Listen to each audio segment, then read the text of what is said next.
The moment Lena Carter's blade sliced through the canvas, she became a dead woman walking. Three armed men, one exit, and beneath her trembling hands, a ledger that could topple an empire, the same empire that destroyed her father 15 years ago. The chemical alarm screamed through Chicago's Brennan Museum as orange gas billowed from the vent she'd triggered. Her lungs burned, her vision blurred, but clutched against her chest was proof of everything: names, numbers, blood money traced in faded ink. She didn't know the man waiting in the shadows outside would be far more dangerous than the bullets chasing her.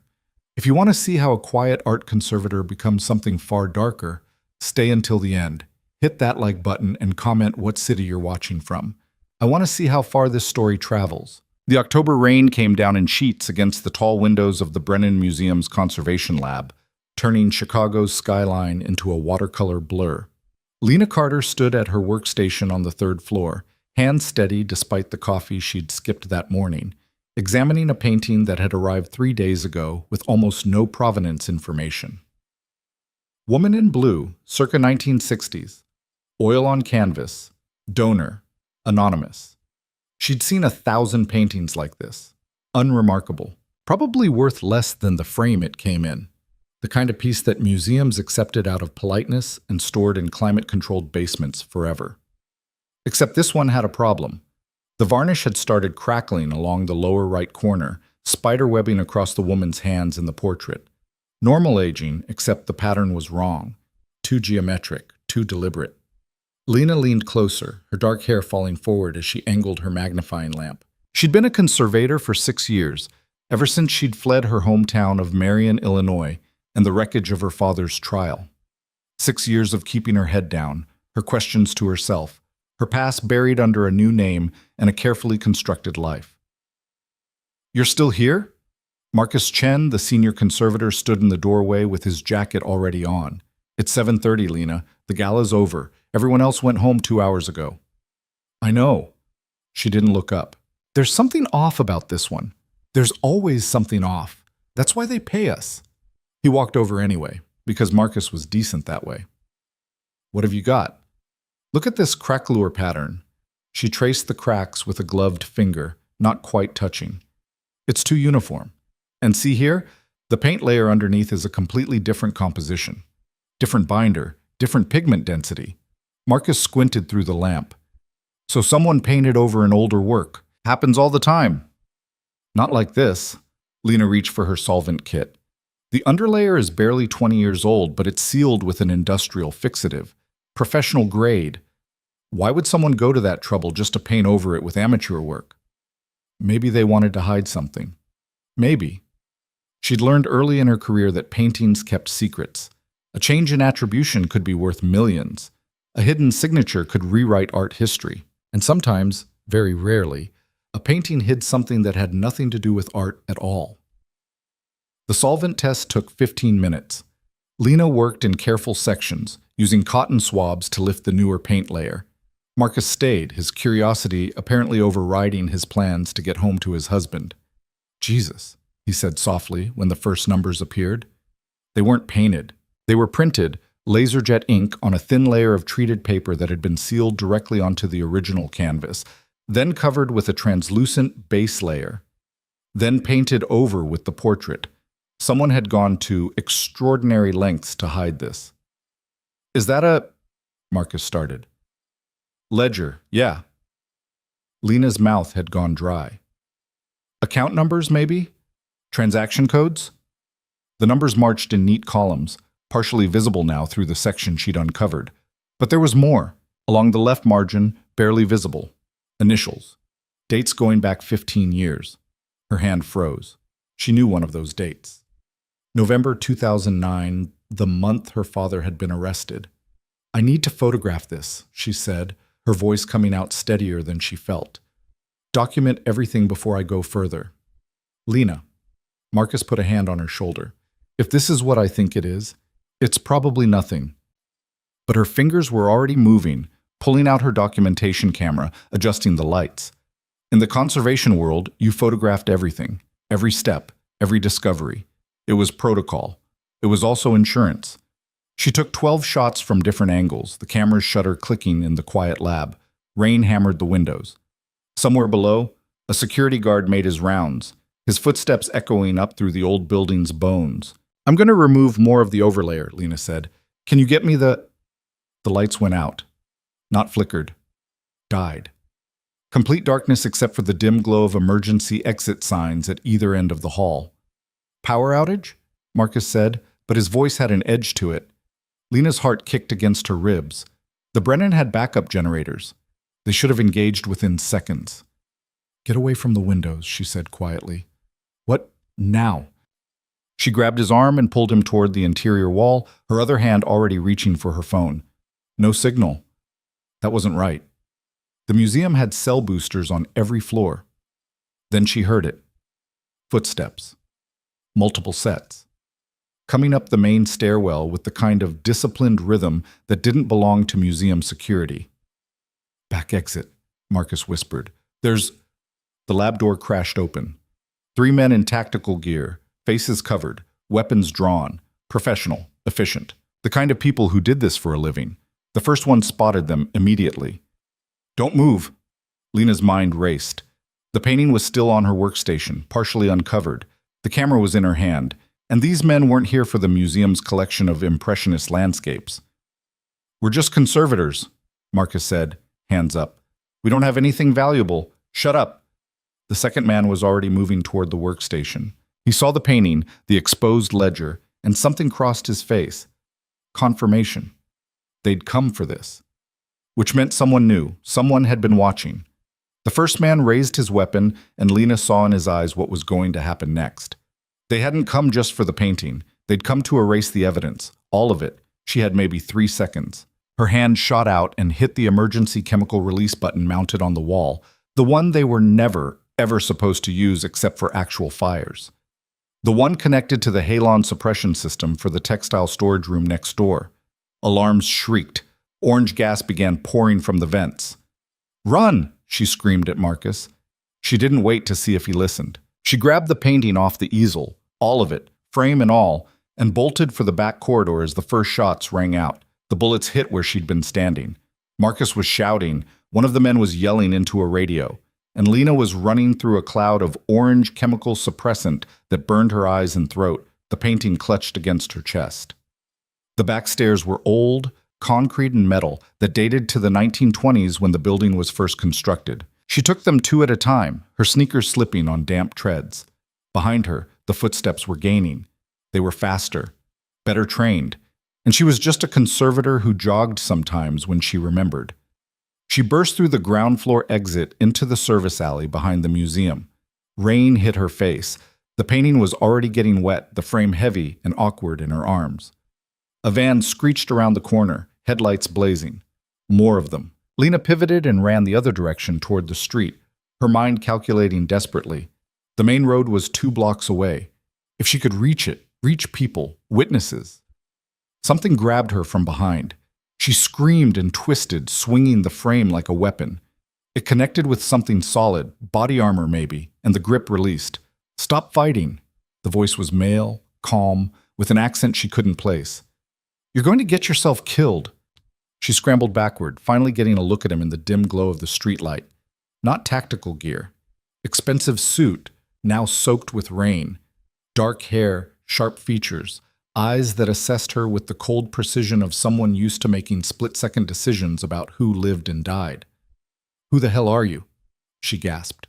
"Someone who needs what you're holding." He gestured at the painting. "And you need to stop running before they catch you." "I'll scream." "Go ahead. They'll kill you before the police arrive." He took a step closer, hands visible, palms out. Non-threatening, except everything about him was threatening. "I'm offering you a choice, Miss Carter. Come with me right now, or die in this alley in the next 60 seconds. He knew her name. That shouldn't have been possible. She'd changed it legally 7 years ago when she left Marion. She was Lena Carter now, not Lena Moretti. Not the daughter of a convicted fraud who'd hanged himself in his cell before the appeal. How do you— No time. He was right. She could hear the van reversing, coming back their way. Choose. Every instinct told her to run. But instinct had kept her small, kept her hidden, kept her safe for 6 years. And safe had just died the moment those men walked into her lab. Lena looked at the painting in her arms, at the ledger hidden beneath the portrait, at the numbers and initials that had her father's fate written somewhere in their columns. If you're lying, you'll have wasted your last 30 seconds on Earth. He pulled out a phone, typed something one-handed. Now or never. A black Mercedes pulled up to the curb behind him, silent and sleek and completely out of place in this neighborhood. Lena ran for it. She threw herself into the back seat, the painting crashing in beside her. The man slid in after her with the fluid grace of someone who'd done this 100 times, and the car was already moving before his door closed. "Drive," he said to the person up front, a woman with short blonde hair and the same kind of expensive clothing that suggested this was very much not a random carjacking. They accelerated smoothly out of the alley. Through the rear window, Lena saw the van skid to a stop, saw men pour out, weapons drawn. One of them raised his gun. The Mercedes turned the corner, and they were gone, sliding into Chicago's late-night traffic like a shark into deep water. Lena's hands were shaking, her lungs burned from the chemical gas. Her clothes were soaked through, rain and sweat and fear mixed together. "Who are you?" she demanded. The man was already examining the painting, his fingers careful despite the urgency. "Adrian Vieri." The name meant nothing to her. Should it? "And you are very lucky," he continued, "that I have people watching the museum. Otherwise, you'd be dead and this would be destroyed." He looked up, meeting her eyes. "Who else knows about the ledger?" "I don't know what you're talking about." "Don't insult my intelligence. You uncovered it. You photographed it. And now someone wants you dead because of it." His voice was calm, reasonable, terrifying. "So let's start with the truth. What did you find?" Lena's mind spun. The camera. She'd dropped it when she ran. But the photos? Her phone. The camera had Wi-Fi sync. If the photos had uploaded to her cloud backup, "I asked you a question," Adrian said quietly. "Transaction records," she said, because lying seemed pointless now. "Account numbers, dates, initials. It's a ledger. Someone hid it under a portrait." "Show me." She angled the painting toward him. In the Mercedes's interior lights, the exposed section of ledger looked even more damning. Columns of numbers, financial codes she didn't understand, and those initials, those dates. Adrian's expression didn't change, but something flickered behind his eyes. Recognition. "Do you know what this is?" he asked. "No." "You're lying." "I know one date," she corrected. "November 2009, the month my father was arrested for securities fraud, the month his life ended." She met Adrian's stare. "So maybe you should tell me what this is." He studied her for a long moment. The Mercedes turned onto Lakeshore Drive, the water invisible in the darkness but present in the way the city opened up, the lights spreading out instead of closing in. "Your father was Carlo Moretti," Adrian said. It wasn't a question. Lena's blood ran cold. "How do you know that?" "Because his name is in this ledger, along with mine, my family's, and about 30 other people who would very much like this to disappear." He tapped the canvas. "Your father didn't commit fraud, Miss Carter. He discovered one, and he died because of it." The words hit like a physical blow. "You're lying. I'm the only person in this city telling you the truth." Adrian leaned back, his wetsuit somehow still immaculate, his attention never leaving her face. "The people who just tried to kill you? They work for the same organization that framed your father. And now they know you've seen the evidence. Then I'll go to the police." "With what? A painting you stole from your employer? Allegations you can't prove?" He shook his head. "You'll be arrested for theft, and you'll die in custody before you can testify. That's how this works."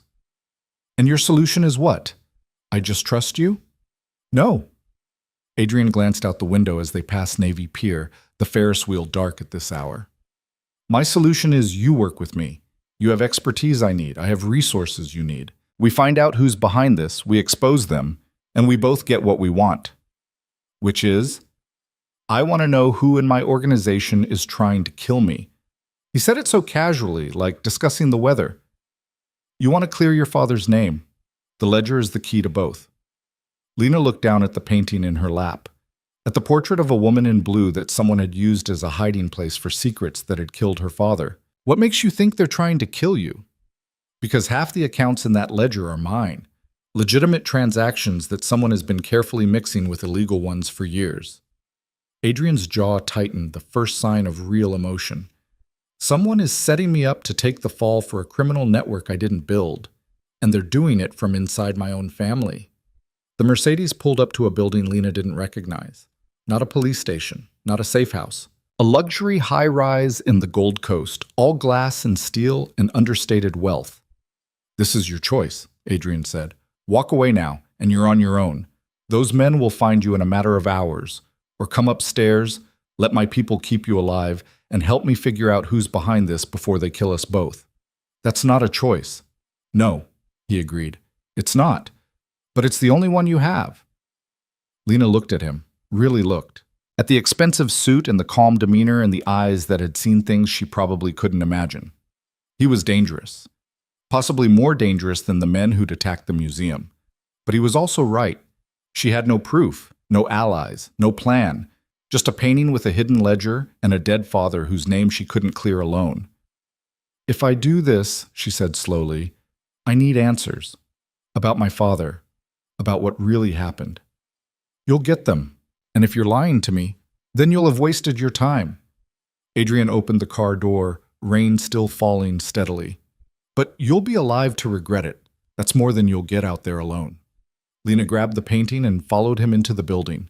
The lobby was all marble and modern art, the kind of place where residents paid more per month than she made in a year. A security guard nodded to Adrian without a word. The elevator opened immediately, like it had been waiting. They rode up in silence. Lena watched the floor numbers climb, 15, 20, 25, finally stopping at 34. The penthouse, naturally. Adrian's apartment was exactly what she expected and somehow worse. Floor-to-ceiling windows overlooking the lake, furniture that probably cost more than her car, art on the walls that made her conservator's eye twitch with the sheer value. "You're looking at the Rothko," Adrian observed. "I'm looking at about $15 million in stolen property." She pointed at another painting. "That's a Klimt. It was taken from a private collection in Vienna in 2008, and that sculpture is legally purchased, all of it." He shrugged off his wet jacket. "I collect art, Miss Carter. I don't steal it." "You just hang out with people who do." "I hang out with people who find things that were lost." He gestured to a side room. "There's a bathroom through there. Clean clothes in the closet. My assistant sizes. They should fit. Get changed before you catch pneumonia." Lena hesitated. Everything about this was wrong. She should be at a police station. She should be calling her boss, calling Marcus to make sure he was okay. Calling who? She had no one. That was the point of the last 6 years. No connections, no vulnerabilities, nothing for anyone to use against her. And now she was standing in a crime boss's penthouse with a painting worth nothing and everything, and her father's ghost sitting heavy on her chest. 5 minutes, Adrian said. Then we talk. The bathroom was absurd. All glass and chrome and a shower that probably had settings she couldn't pronounce. Lena peeled off her wet clothes, caught sight of herself in the mirror, and barely recognized what she saw. Her dark hair was plastered to her head. Her eyes were too wide, still full of adrenaline. There was a bruise forming on her shoulder where she'd hit the wall in the stairwell. She looked like someone who'd just had their entire life upended. Because she had. The clothes in the closet fit well enough. Black pants, a simple gray sweater, socks that were clean and dry. No shoes that fit, so she kept her damp sneakers. When she came back out, Adrian had changed too. Dark jeans, a black t-shirt that showed more about his build than the suit had. He was at the kitchen counter, which was apparently a thing crime bosses did. Make coffee at midnight after kidnapping conservators. "How do you take it?" he asked. "Black." She set the painting carefully on his dining table. "I need to stabilize this.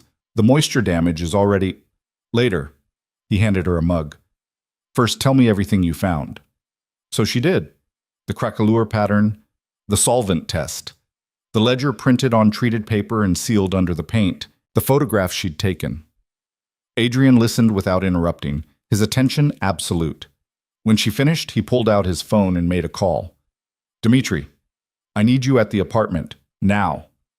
A pause. "No, not tomorrow, now. And bring Elena." He hung up. "Who's Dimitri?" Lena asked. "My head of security. Elena is my accountant. If there's a hidden financial network in this ledger, she'll find it. And you trust her? I trust no one. Adrian took a drink of his coffee, studying her over the rim. But she's been with my family for 20 years, and she's the best forensic accountant in the city. If she's dirty, I'll know soon enough. That's comforting. It's not meant to be. He set down his mug. Tell me about your father. Lena's fingers tightened on her cup. Why? Because you recognize that date in the ledger, which means you've been living with his case for 15 years. I need to know what you know. She didn't want to talk about it. Hadn't talked about it, not really, since the trial. But Adrian was watching her with that same steady attention, and she had the distinct sense that lying would be both obvious and dangerous. My father was a hedge fund manager, she said finally. Small firm in Marion, Illinois. Blue-collar town, nothing fancy. He worked with local businesses, retirement funds, that kind of thing. She stared into her coffee. In 2009, he was arrested for securities fraud. The FBI said he'd been running a Ponzi scheme for years. Hundreds of people lost their savings. But you don't believe that. He swore he was innocent. The words came out harder than she intended. He said someone had used his accounts, his credentials, but he couldn't prove it. The evidence was all digital, all pointing to him. His lawyer was useless. The prosecutor was... She stopped. He hanged himself in his cell 3 weeks before the appeal, leaving you to deal with the aftermath, leaving me to grow up as the daughter of a con man in a town that lost everything. Lena met Adrian's eyes. I changed my name when I turned 18, left Illinois, started over. And I've spent every day since trying to forget. Until tonight. Until tonight. Adrian was quiet for a moment, then, Your father wasn't running a Ponzi scheme, Miss Carter. He was a patsy. Someone used him to launder money through a network of legitimate businesses. When he got too close to figuring it out, they burned him and disappeared. How do you know that? Because it's the same thing they tried to do to me. He pulled out his phone, brought up a document, and slid it across the counter to her. 2 weeks ago, my accountant found irregularities in my offshore accounts. Someone has been moving money through my business interests, real estate, shipping, investments, and mixing it with transactions I never authorized. Lena scanned the document. It was dense financial jargon, but the pattern was clear. Legitimate business mixed with something else, something hidden. So you think this ledger is the original record, before they started covering their tracks? Adrian took the phone back, and whoever hid it in that painting was either very smart or very desperate. Or both.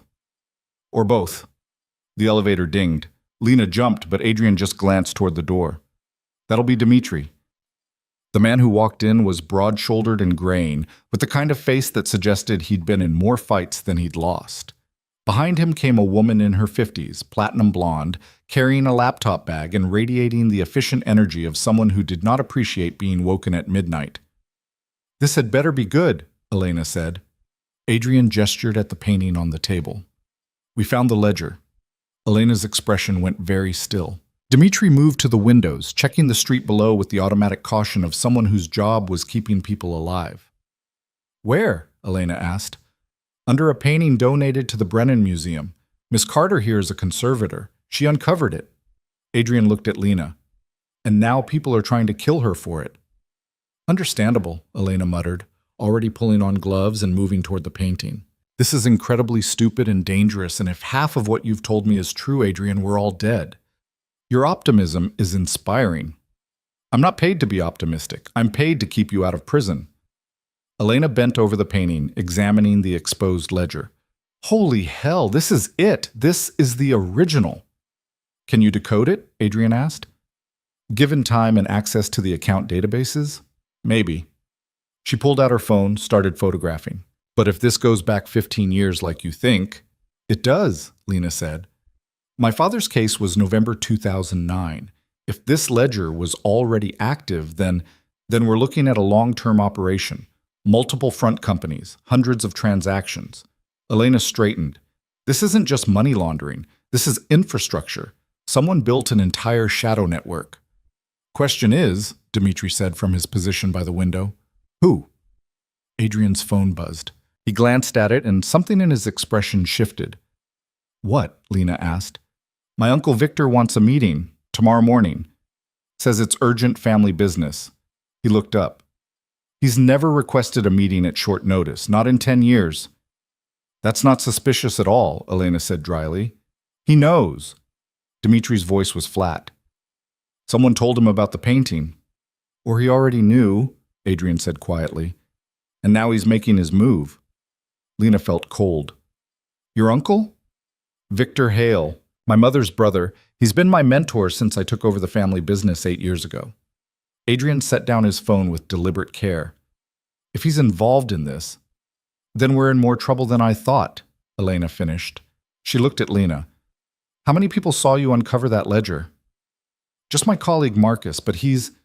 She stopped. I need to call him. Make sure he's okay. He's fine, Dimitri said. I had someone check. He's at home, shaken but alive. You had someone… Lena stared at Adrian. You've been watching me. I've been watching the museum, Adrian corrected. After Elena found the offshore account issues, I started tracing where the setup might have originated. Your museum received an anonymous donation 3 days ago. A painting with no provenance, no documentation, from a source that couldn't be traced. He paused. That's not normal. So I had Dimitri keep an eye on it. And on me. And on you. Lucky for both of us. Adrian moved to the windows, looking out at the dark water of Lake Michigan. If Victor is involved, this is bigger than I thought. He has access to everything. My accounts, my security, my business operations. If he's been the one setting this up, then your entire organization is compromised, Elena said. And meeting with him tomorrow is suicide. Not meeting with him is suspicious. Adrian turned back. He's expecting me at his estate. 10 a.m., family breakfast, he said. Don't go, Lena said. I have to. If I don't show, he'll know something's wrong. And right now our only advantage is that he doesn't know we have the full ledger. Adrian looked at her. Which means you're coming with me. Excuse me? Victor's estate. Tomorrow morning. You'll come as my guest. That's insane. It's practical. Victor knows you exist by now. Those men at the museum will have reported back. Better for you to be where I can protect you than hiding somewhere he can find you. Adrian's voice was calm, logical. And if he asks about the painting, we'll tell him a version of the truth.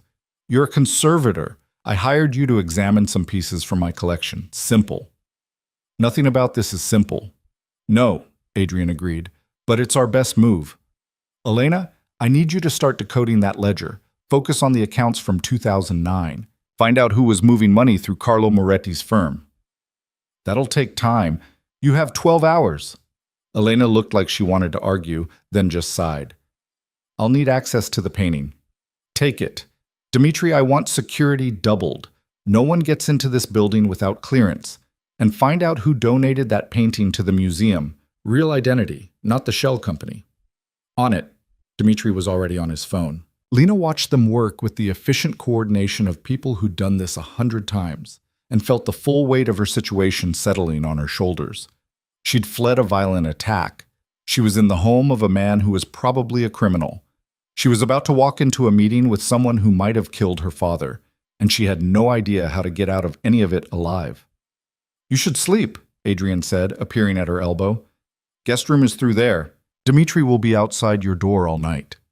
I'm not tired. You're exhausted, and tomorrow is going to be difficult. He studied her face. I know this isn't what you wanted, Miss Carter, but you're in it now. The only way out is through.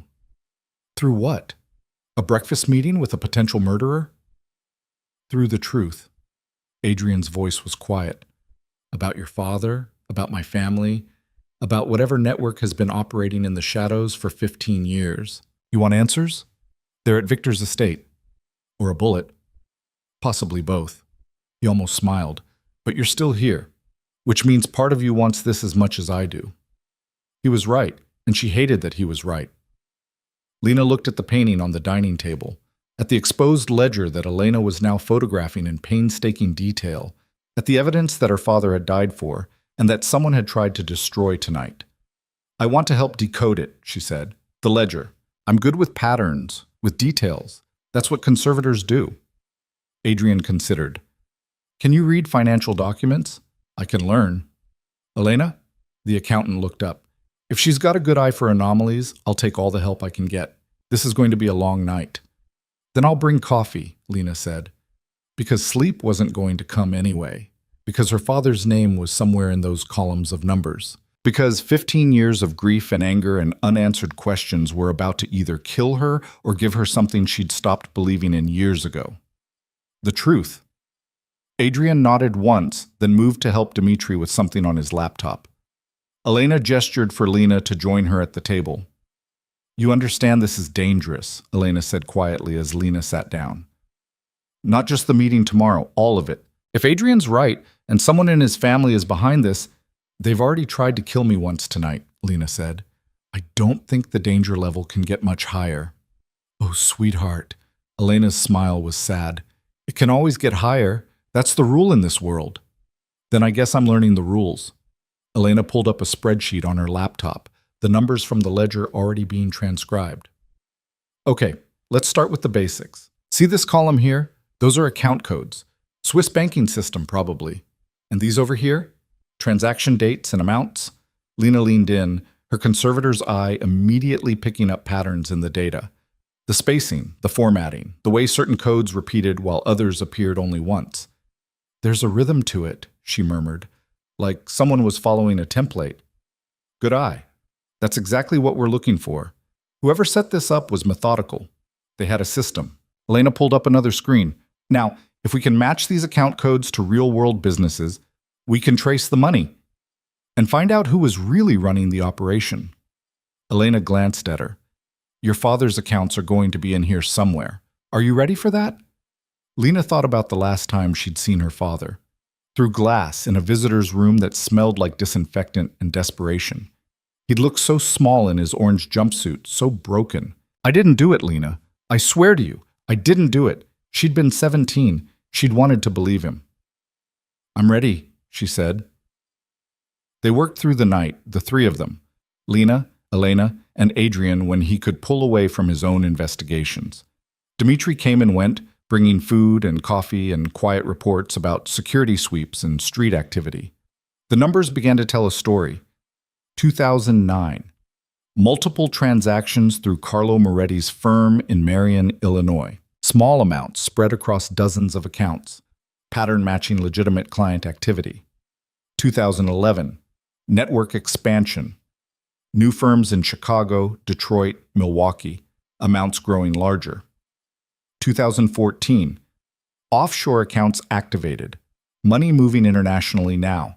Cayman Islands, Switzerland, Luxembourg. 2018. Integration with legitimate businesses. Real estate development. Shipping contracts. Everything clean on the surface, dirty underneath. It's beautiful, Elena said around 4 a.m., her voice full of professional admiration and personal disgust. Whoever designed this knew exactly what they were doing. They built it to last decades. And my father? Lena asked. Elena pulled up a specific set of transactions. He was the pilot program. They used his firm to test the system. When it worked, they killed him and moved on. The words were clinical, factual. They still hit like a punch. Did he know? Lena's voice came out barely above a whisper. Did he know what they were using him for? Based on this, Elena studied the data. He figured it out. See these transactions here in October 2009? He was trying to reverse them, sending queries to the banks, filing regulatory reports. She looked up. He fought back. That's why they framed him. Lena's hands were shaking. She pressed them flat against the table, willing herself steady. Her father had known, had tried to stop it, and they'd destroyed him for it. Who? She asked. Who was running it in 2009? That's the hard part. Elena pulled up another screen. The accounts are anonymized. Shell companies, proxy agents. But there's a pattern in the authorization codes. Someone high up had to approve every transaction. Victor? Adrian asked. He'd been quiet for the last hour, reading through his own set of documents. Maybe. Or someone with equivalent access. Elena rubbed her eyes. I need more time to crack the encryption on the authorization layer. But if we can get into Victor's personal systems, we'll have proof, Adrian finished. He checked his watch. It's 5 a.m. We have 5 hours until the meeting. Elena, keep working. Lena, you should get some sleep. I'm fine. You're about to walk into a potentially hostile situation. You need to be sharp. He stood. That's not a request. Lena wanted to argue, but her eyes were burning and her head was starting to throb. She'd been running on adrenaline for 8 hours, and it was finally catching up. 2 hours, she said. Then I want to see everything Elena finds. Deal. The guest room was quietly luxurious, all soft grays and comfortable furniture. Lena lay down fully clothed on top of the covers, her mind still spinning with numbers and dates and the image of her father trying to fight back against something too big to see. She didn't think she'd sleep. She woke to daylight and Dmitri knocking on the door. Time to move, Miss Carter. Boss wants you ready in 30 minutes. Lena sat up, disoriented. The clock read 9 a.m. She'd slept for 4 hours. There were clothes laid out on the chair, different from last night. A dress, dark blue, simple but clearly expensive. Shoes that actually fit. A jacket. She showered quickly, dressed, and found herself looking at a stranger in the mirror. The clothes fit perfectly. Made her look like she belonged in Adrian's world. Made her look like someone who could walk into Victor Hale's estate and lie convincingly. When she came out, Adrian was waiting in the living room. He'd changed too, suit again, perfectly tailored, with the kind of confidence that came from wearing armor you couldn't see. Elena found something, he said without preamble. The authorization codes all trace back to a single source, an account that's been active since 2008. Victor's? We don't know yet. The encryption is sophisticated, but there's a physical backup. He handed her a tablet. Victor keeps paper records of his major transactions. Old school, but effective. They're in his study at the estate. And you want me to be... While I'm keeping him occupied at breakfast, yes. Dmitri will be with you. Get in, photograph the records, get out. Adrian's eyes were steady. Can you do that? Lena thought about her father, about the last 15 years, about the fact that she'd stopped being just a conservator the moment she cut that painting free. Yes, she said. Good. Adrian gestured toward the elevator. Then let's go meet the man who might have killed your father. The drive to Victor Hale's estate took 40 minutes, heading north into the wealthy suburbs where Chicago's old money kept their distance from the city. The property was vast, 20 acres behind gates that opened automatically for Adrian's Mercedes. Lena's heart hammered as they drove up the long driveway. The house was stone and glass, modern despite its size, with views of a private lake. He bought this 10 years ago, Adrian said quietly. Right after my mother died. Said he wanted somewhere peaceful. Peaceful for what? Lena asked. That's what we're here to find out. Victor Hale was waiting on the front terrace. Tall, silver-haired, with the kind of patrician features that belonged in boardrooms and country clubs. He smiled as they approached, warm and welcoming. Adrian, so good of you to come. His eyes moved to Lena. And you've brought a guest. Victor, this is Lena Carter. She's a conservator. I've hired her to evaluate some pieces from the collection. Charming, Victor extended his hand. Lena shook it, feeling the calluses. Not a businessman's soft grip, something else. Shall we have breakfast? Victor said. I've had Cook prepare something special. They followed him inside, through a marble foyer into a dining room that overlooked the lake. The table was set for 3. Just 3. Lena met Adrian's eyes. He gave the smallest nod. This was the moment. Everything after this would be about staying alive long enough to find the truth. Victor poured coffee.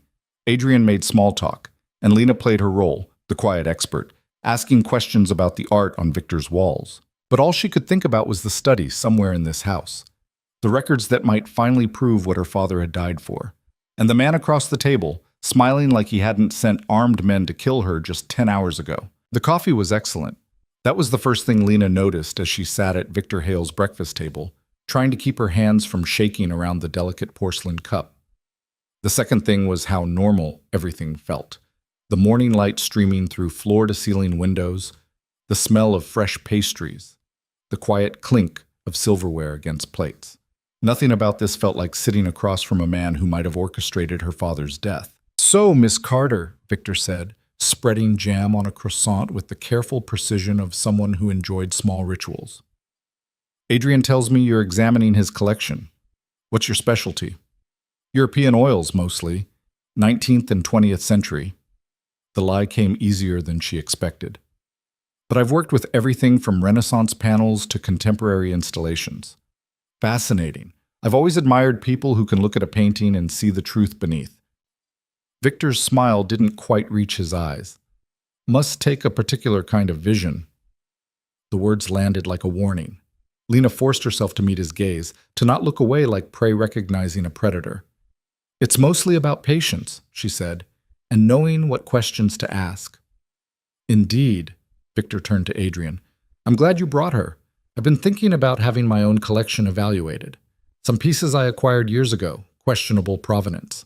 You know how it is. Adrian's expression remained neutral, but Lena caught the slight tension in his shoulders. I wasn't aware you collected art, Victor. Oh, not seriously. Just a few pieces that caught my eye over the years. Victor took a sip of his coffee. Actually, that's part of why I wanted to meet this morning. There's a family matter we need to discuss. Here it comes, Lena thought. The real reason for this breakfast? The wedding, Victor continued. Your cousin Isabella's wedding next weekend. You remember? Adrian's jaw tightened almost imperceptibly. Of course.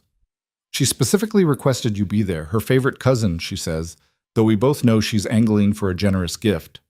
Victor chuckled. But it's important to her. Important to the family. With everything that's been happening lately, the business complications, the regulatory scrutiny, we need to present a united front. What kind of complications? Adrian asked. Come now, don't play coy with me. Well, Victor set down his cup. I know about the offshore account irregularities. Elena's been investigating for weeks. Did you really think I wouldn't notice? The temperature in the room seemed to drop 10 degrees. Dmitri, standing by the door in his role as silent security, shifted his weight almost imperceptibly.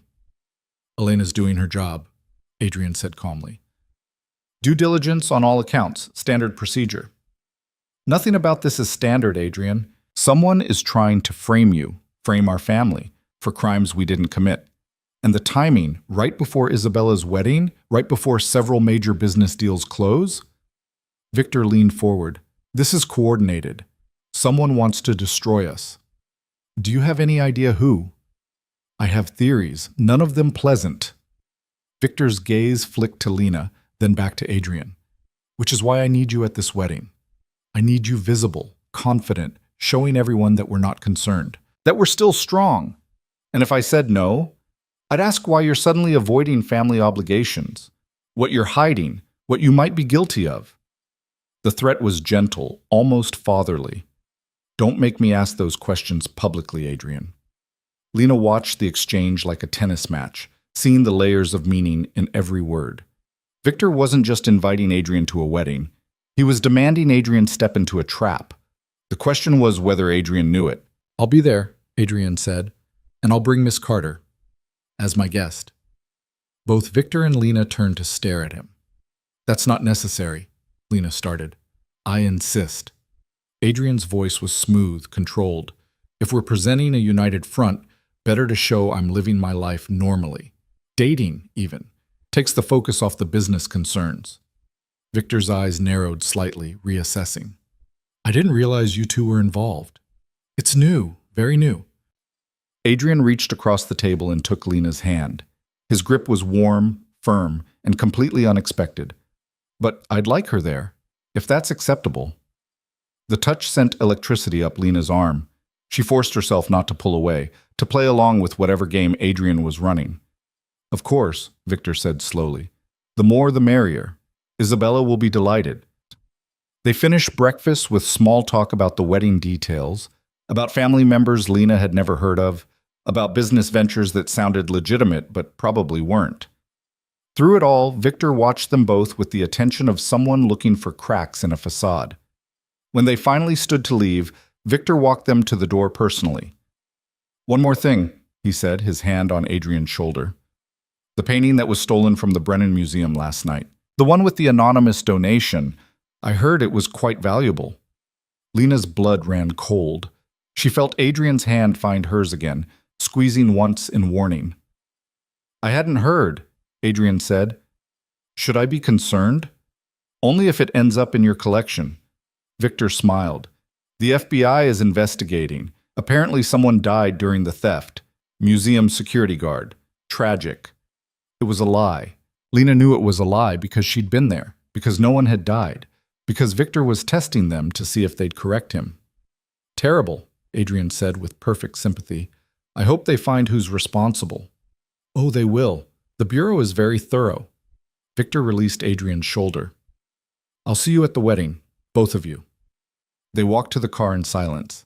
Dmitri swept it for tracking devices before letting them inside. Only when they were half a mile down the road did Adrian finally speak. He knows. That we have the painting? Lena asked. That we have something. He's probing, seeing how much we'll admit to. Adrian pulled out his phone. The wedding is a trap. He wants us there so he can control the environment, watch us, maybe eliminate us if we get too close to the truth. Then why did you agree to go? Why bring me? Because refusing would confirm his suspicions. And bringing you... Adrian glanced at her. You're my insurance. He won't make a move at a family wedding with a civilian witness. Too messy, too public. You're using me as a human shield. I'm using you as cover. There's a difference. He typed something on his phone. But you're right that it's dangerous. If you want out, now's the time. Lena thought about her father, about the ledger they decoded through the night, about the fact that Victor Hale had just lied about a death that never happened to see if they'd react. I'm in, she said. But I want the truth. About what happened at breakfast. About what you're not telling me. Adrian was quiet for a moment, then told Dmitri to drive them to a different location. Not his penthouse, somewhere else. They ended up at a warehouse in an industrial area south of downtown, the kind of place where questions weren't asked and security cameras mysteriously malfunctioned. Dmitri parked inside and they walked through a maze of storage units to a small office in the back. Elena was there, laptop open, surrounded by printouts and empty coffee cups. Tell me you got something, Adrian said. I got something. You're not going to like it. Elena turned her screen around. The authorization codes from the ledger? They all trace back to an account registered to your mother. The silence was absolute. That's impossible, Adrian said finally. She's been dead for 10 years. I know, but look at the dates. Elena highlighted a series of transactions. The account was open in 2008, when she was alive, but transactions continued after her death. Someone kept using her credentials. Victor, Lena said. Almost certainly. He had access to everything after she died. Power of attorney, estate executor, the works. Elena pulled up another document. But here's the interesting part. There are two sets of transactions.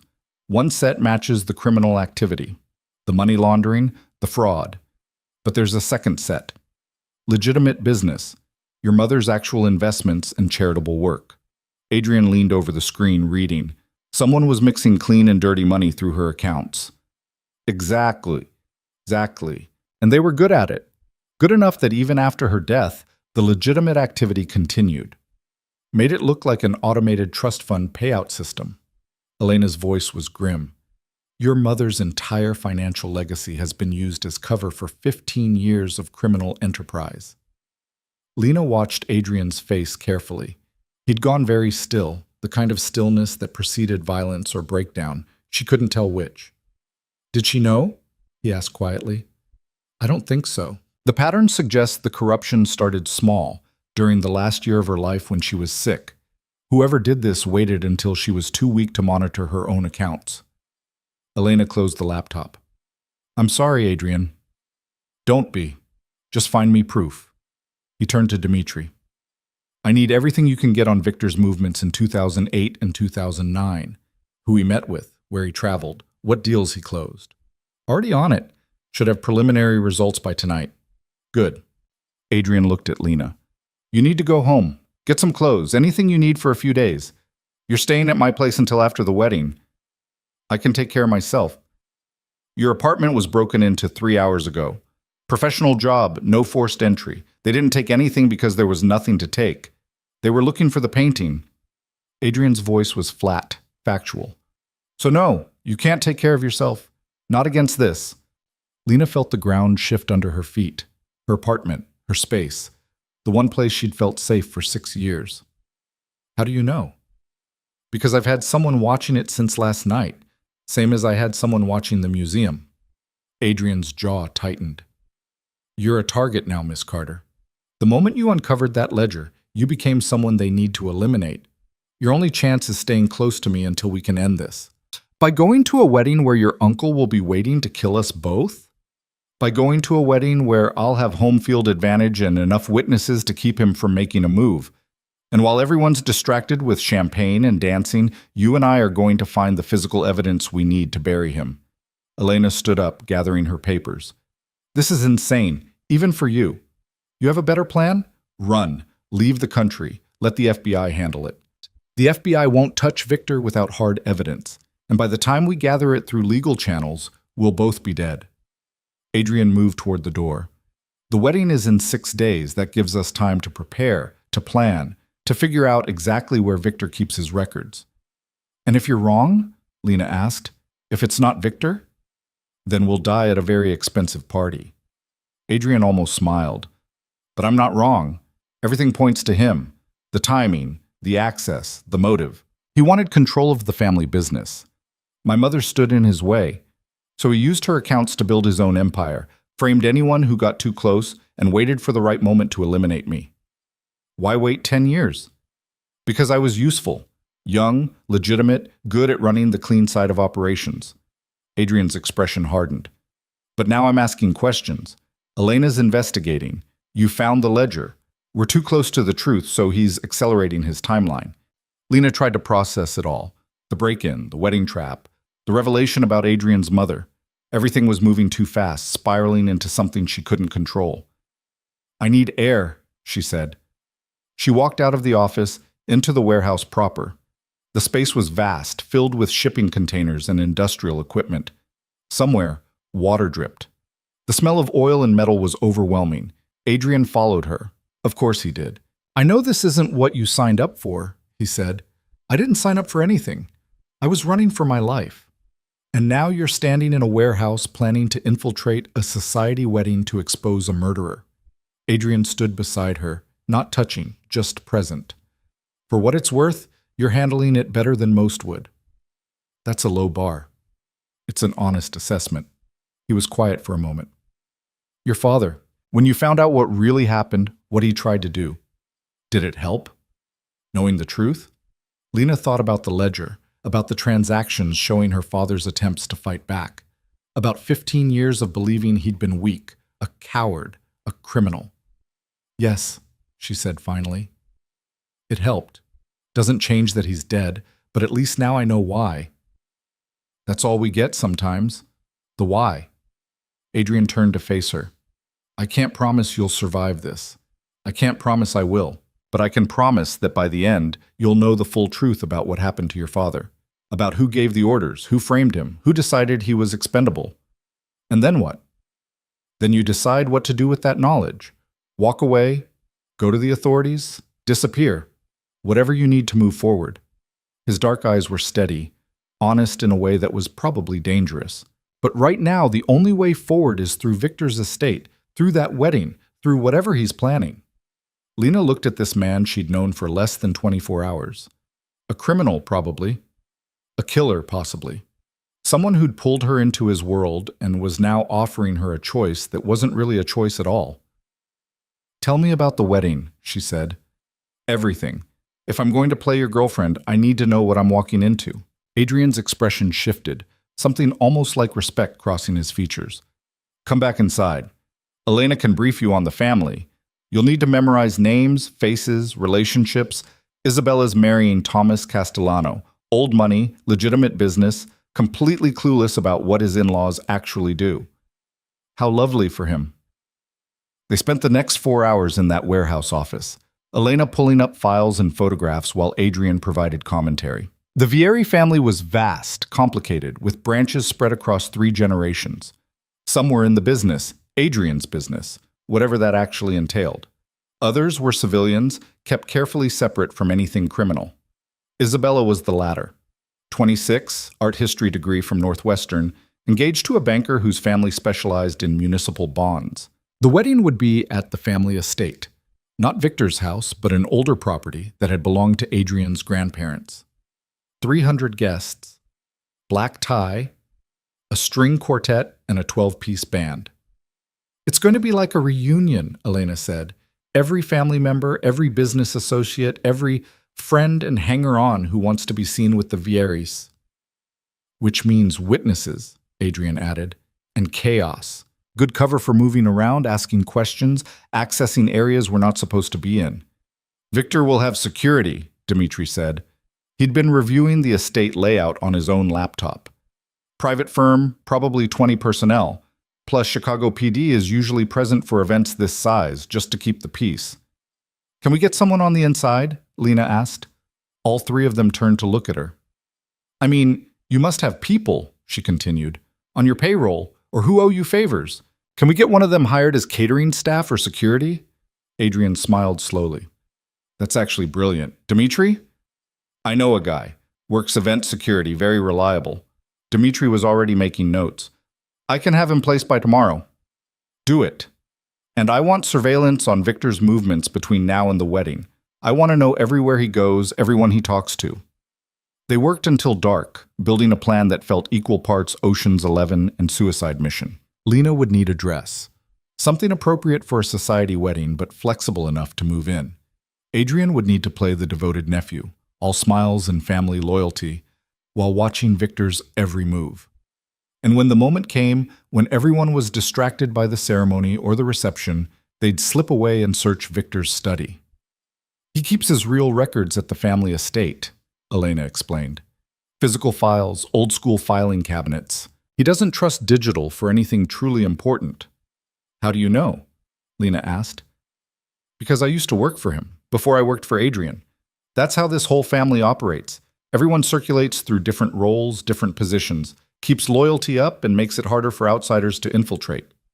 Elena's smile was thin. Also means I know exactly where his study is and what kind of lock he uses. Can you pick it? Adrian asked. No, but I bet Miss Carter can. Lena blinked. Excuse me? Conservators work with delicate mechanisms all the time, right? Old frames, antique locks on museum cases? Elena raised an eyebrow. It's basically the same principle. It's really not, but you've done it before, Adrian said. It wasn't a question. Lena thought about the storage facility in Marion, the one where her father's personal effects had been kept after his death. The one she'd broken into when she was 19, desperate to find something, anything, that proved his innocence. She taught herself to pick locks from YouTube videos in 3 weeks of practice. She'd found nothing but memories that night, old files, photographs, a briefcase with his initials. Nothing that helped. I've done it, she admitted, but I'm rusty, and I've never done it under pressure with people trying to kill me. There's a first time for everything. Adrian checked his watch. It's 8 o'clock. We should get you settled at my place, get some food, try to sleep. Tomorrow, we'll start real preparation. They left the warehouse in 2 cars, Adrian and Lena in the Mercedes, Dmitri and Elena following in a black SUV. The drive back to Adrian's building took them through neighborhoods that shifted from industrial to residential to wealthy, with the smooth inevitability of Chicago's geography. Lena watched the city slide past, neon signs and streetlights blurring together. 24 hours ago, she'd been a conservator, a nobody, someone who kept her head down and her past buried. Now she was planning a heist at a society wedding to expose a criminal empire. You're quiet, Adrian said. I'm thinking about how insane this is. Fair. He navigated through traffic with the easy confidence of someone who'd been driving these streets his whole life. For what it's worth, you're good at this. At what? Being terrified? At adapting. At thinking on your feet. He glanced at her. Most people would have fallen apart by now. You're still standing. I'm still standing because I don't have a choice. Everyone has a choice. You're choosing to fight instead of run. Adrian's voice was serious. That takes a particular kind of courage. Or stupidity. Sometimes they're the same thing. They pulled into the underground garage of Adrian's building. The security was tighter now. Dmitri had clearly called ahead. 2 guards checked the car before waving them through. Another guard rode the elevator up with them. Adrian's penthouse looked different at night. The floor-to-ceiling windows showed Chicago sparkling in the darkness, light stretching to the horizon. It was beautiful in an overwhelming way, the kind of view that reminded you how small you were. "Are you hungry?" Adrian asked, shrugging off his jacket. "I don't know." Lena realized she hadn't thought about food in hours. "Maybe?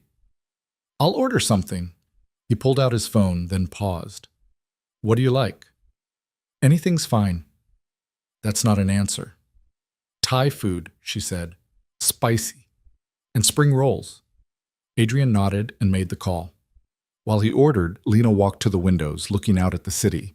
Somewhere out there was her apartment, already violated. Somewhere was the Brennan Museum, probably crawling with investigators. Somewhere was Victor's estate, waiting. And somewhere, maybe in a filing cabinet, maybe in a safe, maybe in Victor's own handwriting, was the proof they needed to end this. "Food will be here in 30 minutes, Adrian said, joining her at the window. "Elena sent over the files on the family. You should review them tonight. Memorize as much as you can." "I know. I will." Lena kept staring at the lights. "Can I ask you something?" "Depends on the question."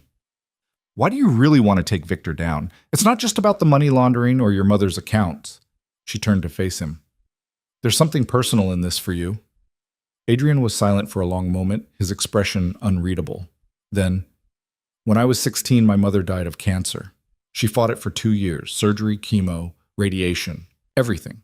Victor was with her through all of it, holding her hand, managing her care, handling the business so I could focus on school." He paused, and Lena could see the memory playing behind his eyes. "After she died, he told me something. He said she'd been worried about the business, about what would happen to me if something went wrong. So she'd set up protections, trusts, legal structures, financial safeguards." Adrian's jaw tightened.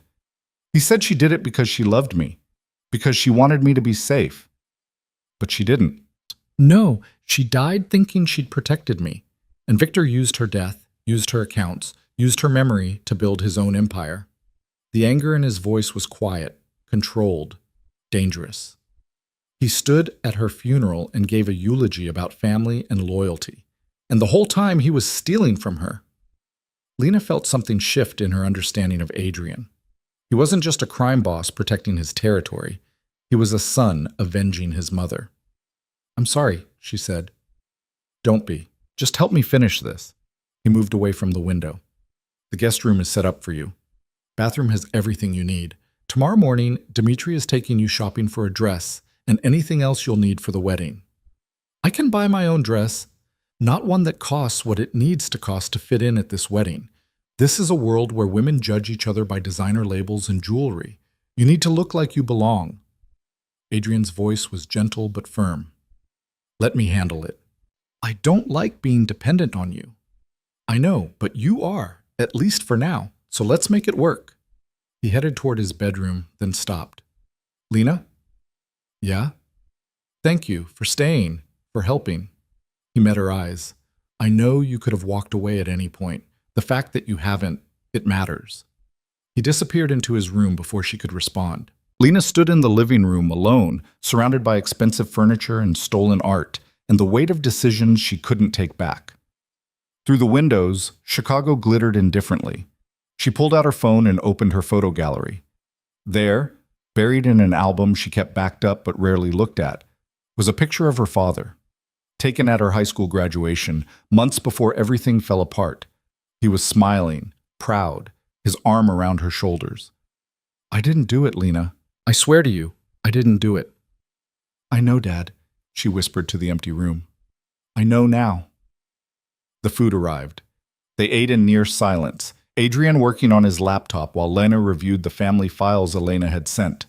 Names and faces blurred together. Isabella Vieri, the bride. Thomas Castellano, the groom. Aunts and uncles and cousins, business associates and family friends. And Victor Hale, at the center of it all. Silver-haired and charming in every photograph, his hand on shoulders, his smile warm and paternal. He looked like someone's favorite uncle, not a killer. That was probably the point. Lena studied his face until she could see past the smile, until she could see the calculation in his eyes, The way he positioned himself in every photo to be at the center, the most important person in the frame. Find something? Adrian asked. He likes control. Every picture, he's orchestrating it somehow, bringing people together, standing in the middle, making sure he's the focus. That's Victor. He doesn't just want power. He wants everyone to acknowledge it. Adrian closed his laptop. Which makes the wedding perfect. He'll be playing host, making speeches, being the center of attention. He won't be able to resist. And while he's distracted, we find what we need and get out. Adrian stood. Get some rest. Tomorrow's going to be a long day. Lena retreated to the guest room, but sleep was impossible. She lay in the dark, staring at the ceiling, her mind racing through plans and contingencies and 1,000 ways this could go wrong. Sometime after midnight, her phone buzzed. A text from an unknown number. Nice dress rehearsal at breakfast, but you can't act for shit. See you at the wedding. V. Her heart stopped. She screenshot the message and immediately sent it to Adrian. His response came 30 seconds later. Don't reply. He's testing you, trying to make you panic. It's working. Good. Use it. Scared people make fewer mistakes. Lena didn't know if that was true, but she held on to it anyway. She deleted Victor's message, blocked the number, and forced herself to breathe slowly. 6 days until the wedding. 6 days to prepare, to plan, to become someone who could walk into a trap and come out alive. She must have slept eventually because she woke to sunlight and Dimitri knocking on her door. Up and at 'em, Miss Carter. We've got shopping to do. The next few days blurred together. Dimitri took her to a boutique on Oak Street where the cheapest dress cost more than her monthly rent. The saleswoman was the kind of person who could smell desperation and uncertainty, but Dimitri's presence, and more importantly, his unlimited budget, smoothed everything over. Lena tried on 12 dresses before finding one that worked. Deep emerald green, fitted but not restrictive, with a neckline that was elegant without being conservative. The kind of dress that said money and confidence, and I belong here. She hated how good it looked on her. Perfect, Dimitri said. We'll take it. And shoes, jewelry, a clutch bag. This is too much, boss's orders. Besides, you'll need to look the part. He gestured for the saleswoman to ring everything up. Trust me, showing up to a Vieri wedding in department store clothes would be worse than showing up naked. They bought shoes that pinched and jewelry that sparkled and a handbag so small it could barely fit her phone. Lena felt like she was being dressed for a part in a play she hadn't auditioned for. Back at Adrian's penthouse, she practiced walking in the heels. Elena coached her on small talk, on how to hold her wine glass, on the subtle social signals of Chicago's wealthy elite. Don't be too friendly, Elena advised. These people respect reserve. Answer questions, but don't volunteer information. Smile, but not too much. And for the love of everything, don't mention your actual job unless someone asks directly. What do I say I do? You're an art consultant. Private clients, confidential projects. It's vague enough to be believable and specific enough to stop follow-up questions. Adrian drilled her on the estate layout. Dimitri taught her basic counter-surveillance, how to spot a tail, how to lose one, how to know if someone was watching. And late at night, alone in her borrowed room, Lena practiced picking locks with a kit Dimitri had provided. The mechanisms were different from what she remembered, more complex, but the principle was the same. Feel for the pins.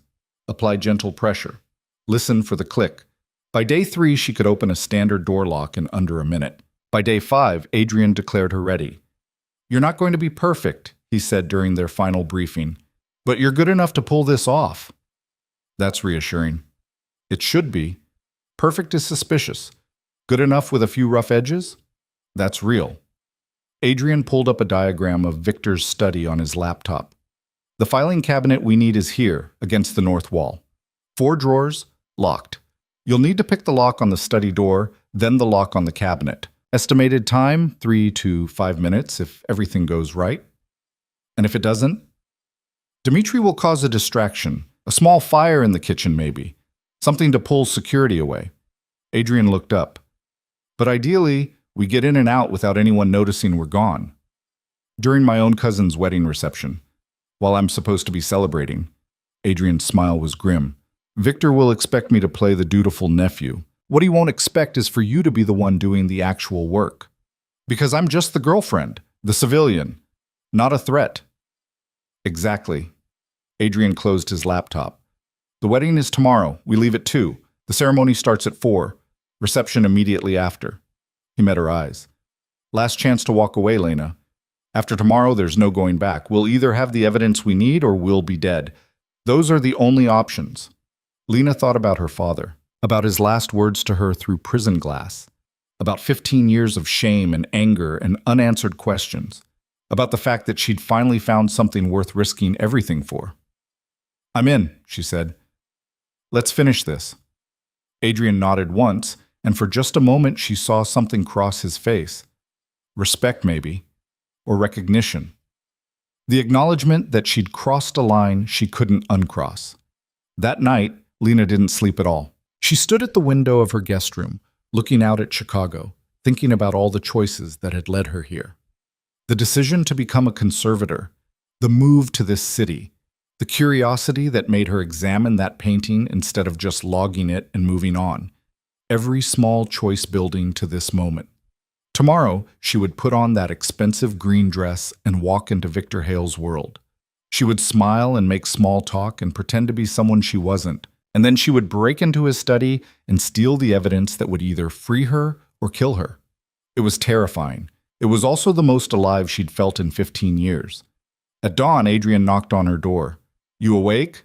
I never slept. Good. Neither did I.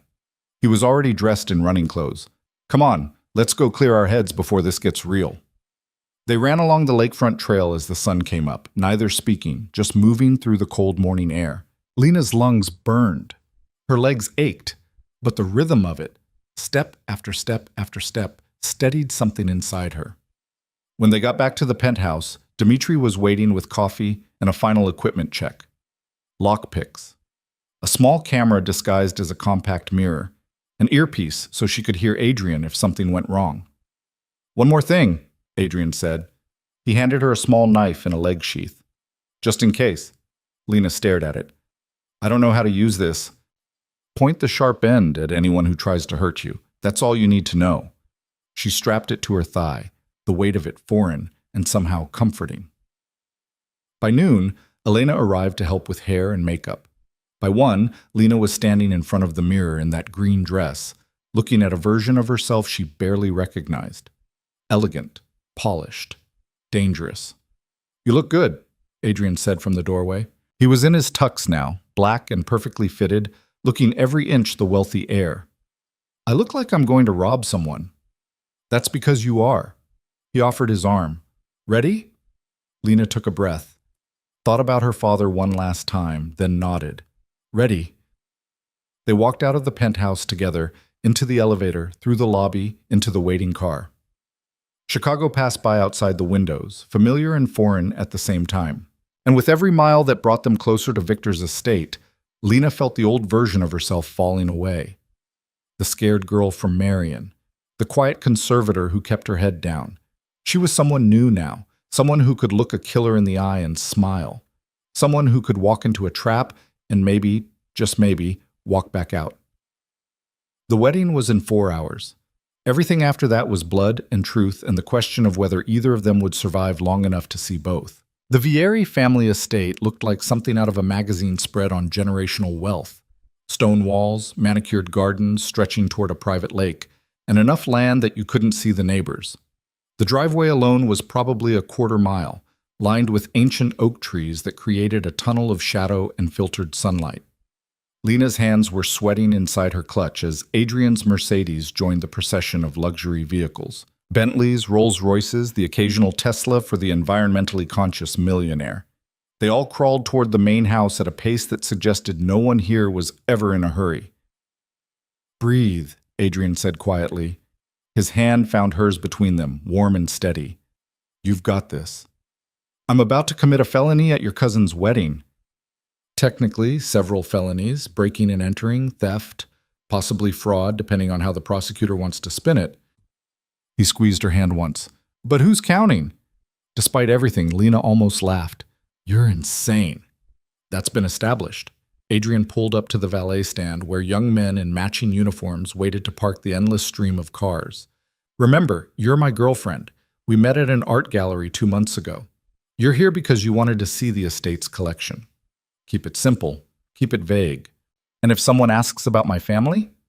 Dead parents, raised by an aunt in Oregon, moved to Chicago for work. Sad, but not traumatic enough to derail dinner conversation. He'd created the backstory with Elena 3 days ago, practiced until it felt almost real. Most people won't ask. They'll be too busy talking about themselves.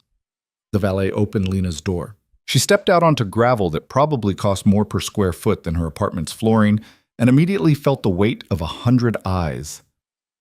Other guests were arriving, emerging from their expensive cars in their expensive clothes, and every single one of them was assessing everyone else. Adrian came around and offered his arm. She took it, grateful for something solid to hold on to. Adrian! A woman in a pale pink dress was waving from the entrance, mid-50s, blonde, with the kind of jewelry that required its own insurance policy. You made it! Aunt Sophia. Adrian kissed her cheek. You look beautiful. This is Lena Carter. Lena, my Aunt Sophia, Isabella's mother. So lovely to meet you. Sophia's smile was warm, but her eyes were sharp, cataloging every detail of Lena's appearance. Adrian didn't mention he was bringing someone. It's new, Lena said, channeling Elena's coaching. But he spoke so highly of Isabella I couldn't resist. Well, come in, come in. The ceremony's starting in 20 minutes. I've got you both seated in the third row, family section, of course. Sophia was already moving, expecting them to follow. Victor's around somewhere, probably terrorizing the caterers. You know how he gets at these things. They followed her through the entrance hall, which was more museum than home. Marble floors, crystal chandeliers, and paintings that made Lena's conservator brain scream with questions about humidity control and UV exposure. Everything was perfect, pristine, displayed like artifacts in a collection that included the people who lived here. Your aunt seems nice, Lena murmured as Sophia disappeared to greet other arrivals. She's fine, completely clueless about the business, which is probably why she's still alive. Adrian guided her through clusters of guests, nodding to people, exchanging brief greetings. Third row means we're visible, but not too close to Victor. Good and bad. How's that good? We can leave during the reception without him noticing immediately. If we were front row, he'd clock our absence in seconds. They made their way to the gardens where the ceremony was taking place. White chairs arranged in neat rows, an arbor draped in flowers that probably cost more than a car, and Lake Michigan glittering in the distance. It was beautiful in that aggressive way that money could buy. Every detail perfect, every element curated. Lena spotted Victor immediately.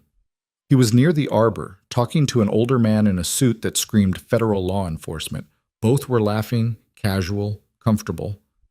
Who's that with Victor? She asked. Adrian's expression tightened. FBI. Special Agent Marcus Webb handles organized crime for the Chicago field office. He's at the wedding? Victor likes to keep his enemies close, or his friends, depending on how you look at it. Adrian steered her toward their seats. Webb's been investigating the family for years. Never found anything solid, and Victor makes sure to invite him to every major event, just to show he's got nothing to hide. That's bold. That's Victor. They sat. More guests filtered in, the seats filling with people who all seemed to know each other, who moved through the space with the casual entitlement of those who'd been born to wealth and never questioned it. Lena recognized some faces from Elena's briefing files, business associates, distant cousins, the governor's wife. There's Isabella, Adrian said, nodding toward a young woman near the house. She was stunning in the way brides often were, her dress a confection of white silk and lace, her dark hair swept up to show the family diamonds at her throat. She was laughing at something a bridesmaid said, radiant and completely unaware that her wedding was being used as cover for corporate espionage. Or worse. The string quartet began playing. Everyone stood. The ceremony was starting. Lena watched Isabella walk down the aisle on her father's arm. Another uncle, she thought, though she'd lost track of the family tree, and felt a strange disconnect. This was a real wedding, real people making real vows, and in a few hours she and Adrian would be breaking into Victor's study while everyone else danced and drank champagne. The ceremony itself was traditional, religious, in that vague way that wealthy people often were. The priest talked about love and commitment and forever. Thomas looked genuinely happy. Isabella cried during her vows. It was all very normal, very sweet, and it made what Lena was about to do feel even more surreal. "You okay?" Adrian whispered. "Just thinking about how many people are going to hate us when this is over. Only if we get caught. That's not comforting. It's honest." The priest pronounced them husband and wife. Everyone applauded. Isabella and Thomas kissed and walked back up the aisle together, beaming, and the guests began filtering toward the reception tent that had been set up on the east lawn. The tent was massive, climate-controlled, with round tables draped in silk and centerpieces that could have fed a family for a week. A band was setting up at one end. Waiters circulated with champagne and appetizers that Lena couldn't identify, but that tasted expensive. "Adrian!" Victor appeared beside them like a ghost, all smiles and warm familiarity. "And Miss Carter, you both look wonderful." "Victor." Adrian's voice was perfectly calibrated, friendly but not effusive. "Beautiful ceremony." Sophia outdid herself. "Though between you and me, I think Isabella's dress cost more than my first car." Victor's laugh was easy, practiced. His eyes on Lena were not. "Are you enjoying yourself, Miss Carter?" "It's lovely. The estate is incredible." "Well, my father built it in the 60s. Old world craftsmanship. You don't see it anymore." He gestured vaguely at the house. "Adrian tells me you're an art consultant. I'd love to show you the collection later, get your professional opinion on a few pieces." It was a test, a trap, an invitation she couldn't refuse without seeming suspicious. "I'd be honored," Lena said. "Wonderful. After dinner, perhaps." Victor's smile widened. "Adrian, your mother would have loved this. She always said Isabella would make a beautiful bride." The mention of Adrian's mother was deliberate, a needle finding its mark. Lena felt Adrian's arm tense under her hand. "She would have," Adrian agreed, his voice level. "She always loved family celebrations." That she did. Victor's eyes went distant for just a moment, and Lena saw something flicker there. Regret? Guilt? It was gone before she could identify it. "Well, I should make the rounds, but we'll talk later." He disappeared into the crowd, already greeting the next cluster of guests. "He knows," Lena breathed. "He suspects. Different thing." Adrian guided her toward their assigned table. "But the offer to show you the collection, that's him keeping us close. He wants to watch us." "So what do? "We play along. We have dinner, we make small talk, we wait for our moment." He pulled out her chair. "And we don't panic." Their table included two other couples, Adrian's second cousins and their spouses. The conversation was the kind of polished small talk that wealthy people excelled at. Real estate markets, vacation homes in Tuscany, someone's disappointing experience with a new restaurant that had only one Michelin star. Lena contributed when necessary, smiled when appropriate, and let the conversation wash over her while her mind raced. The study was on the second floor, West Wing. Victor would be occupied with the reception for at least another hour, probably two. The security Dmitri had mentioned would be monitoring the grounds, but inside the house would be less guarded. Most of the family knew the code to disable the alarms, and Victor wouldn't want to explain to Isabella why her wedding required armed guards indoors. The window was small, but it existed. Dinner was served in courses that seemed to multiply. Lena lost count after the fourth plate. Everything was delicious and completely wasted on her. She could barely taste anything past the adrenaline that was making her hands shake every time she reached for her wine glass. "You're doing great," Adrian murmured during a lull while the plates were being cleared. "Just keep breathing." "I feel like everyone's staring at me." "They're not. They're staring at each other, trying to figure out who's sleeping with whom and whose business is failing." He took a drink of his wine. "You're invisible to these people. You're just another girlfriend I'll probably discard in 6 months." "That's depressing. But useful." He checked his watch. "Speeches start in 10 minutes.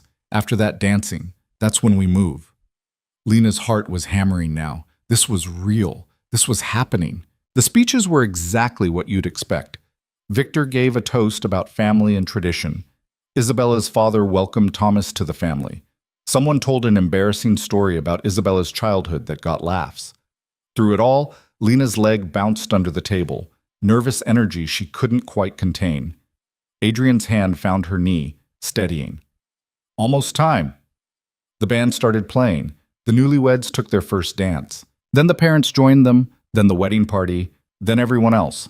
The floor filled with couples swaying to something classical that Lena didn't recognize. "Come on," Adrian said, standing. "We should dance. Look normal." He led her onto the floor, one hand on her waist, the other holding hers. They moved together in a way that surprised her. He was a good dancer, confident in his movements, and she found herself following his lead without thinking about it. "There," he said quietly, his mouth near her ear. "Victor's at the bar, surrounded by people. Dimitri just texted. Our guy on the inside disabled the camera on the West Wing staircase. We have a 10-minute window. What if someone sees us leaving? Then we're getting some air, looking at the art. Newlyweds make everyone nostalgic and sentimental." He spun her gently, bringing them to the edge of the floor. On the next song transition, we slip out. "You head upstairs, I'll run interference if anyone asks questions. Adrian, you can do this." His dark eyes held hers, certain in a way she didn't feel. "I trust you." The song ended. There was a pause, applause, then the band launched into something upbeat. Couples were trading partners. People were leaving the floor for drinks. "Now," Adrian said. They separated naturally, Adrian heading toward a group of relatives while Lena made her way toward the house. Her heart was pounding so hard she was sure everyone could hear it. The clutch in her hand felt impossibly heavy, with the lock picks and camera hidden inside. The house was quieter than the tent. Most of the staff focused on the reception. Lena slipped through the main hall, heading for the West Wing staircase. Her heels clicked on marble, impossibly loud in the silence. She passed a server carrying champagne, nodded politely, kept walking. The staircase appeared on her left, exactly where Elena's layout had shown it. Lena glanced around, no one watching, no cameras visible, and started climbing.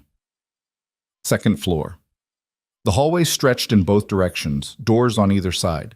Victor's study was the third door on the right. Lena's hands were shaking as she pulled out the lockpicks. The door handle was old-fashioned, ornate, the kind of lock that was probably easier to pick than modern ones. She'd practiced this. She could do this. The pick slid in. She felt for the pins, applied pressure, listened. Nothing. Her breathing was too loud. Her hands were sweating. The pins weren't catching the way they should. "Come on," she thought desperately. "Come on! Click!" The lock turned. The door opened. Lena slipped inside Victor's study and closed the door behind her, her whole body trembling with relief and terror. The room was exactly what she expected. Dark wood paneling, leather chairs, a massive desk with a view of the lake. And along the north wall, just as Elena had described, a 4-drawer filing cabinet. She moved quickly, pulling out the camera disguised as a compact mirror. Started with the desk. Papers scattered across the surface. A laptop closed. Family photographs in silver frames. She photographed everything, methodical, the way she'd been trained to document conservation work. Then the filing cabinet. The lock was different from the door, more modern, and her hands were shaking worse now. The first pick slipped. The second caught, but wouldn't turn. The earpiece in her ear crackled to life. "Lena."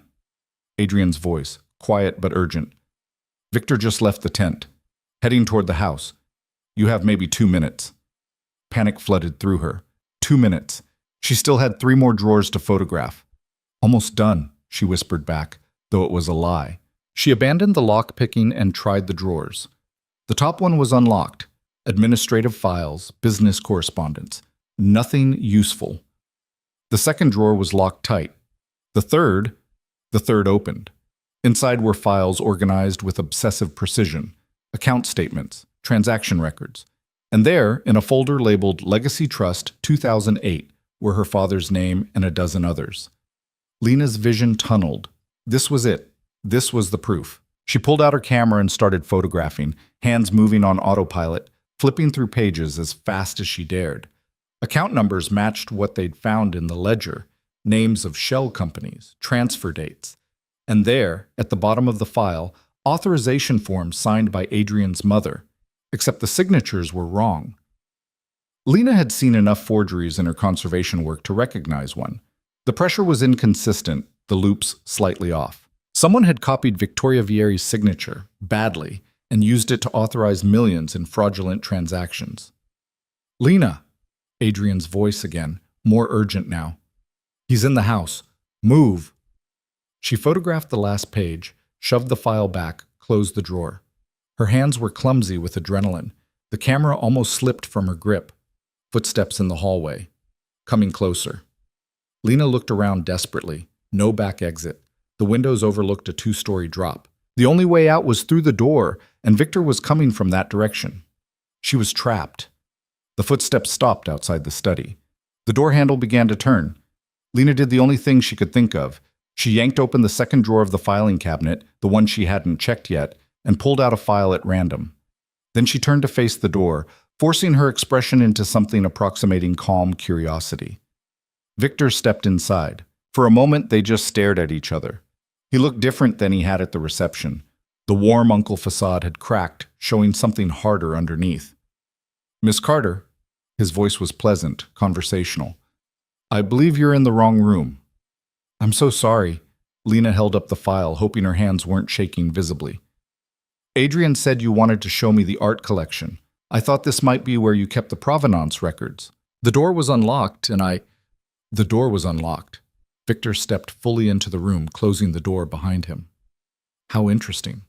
I could have sworn I locked it this morning." Lena's mouth went dry. "Maybe you forgot?"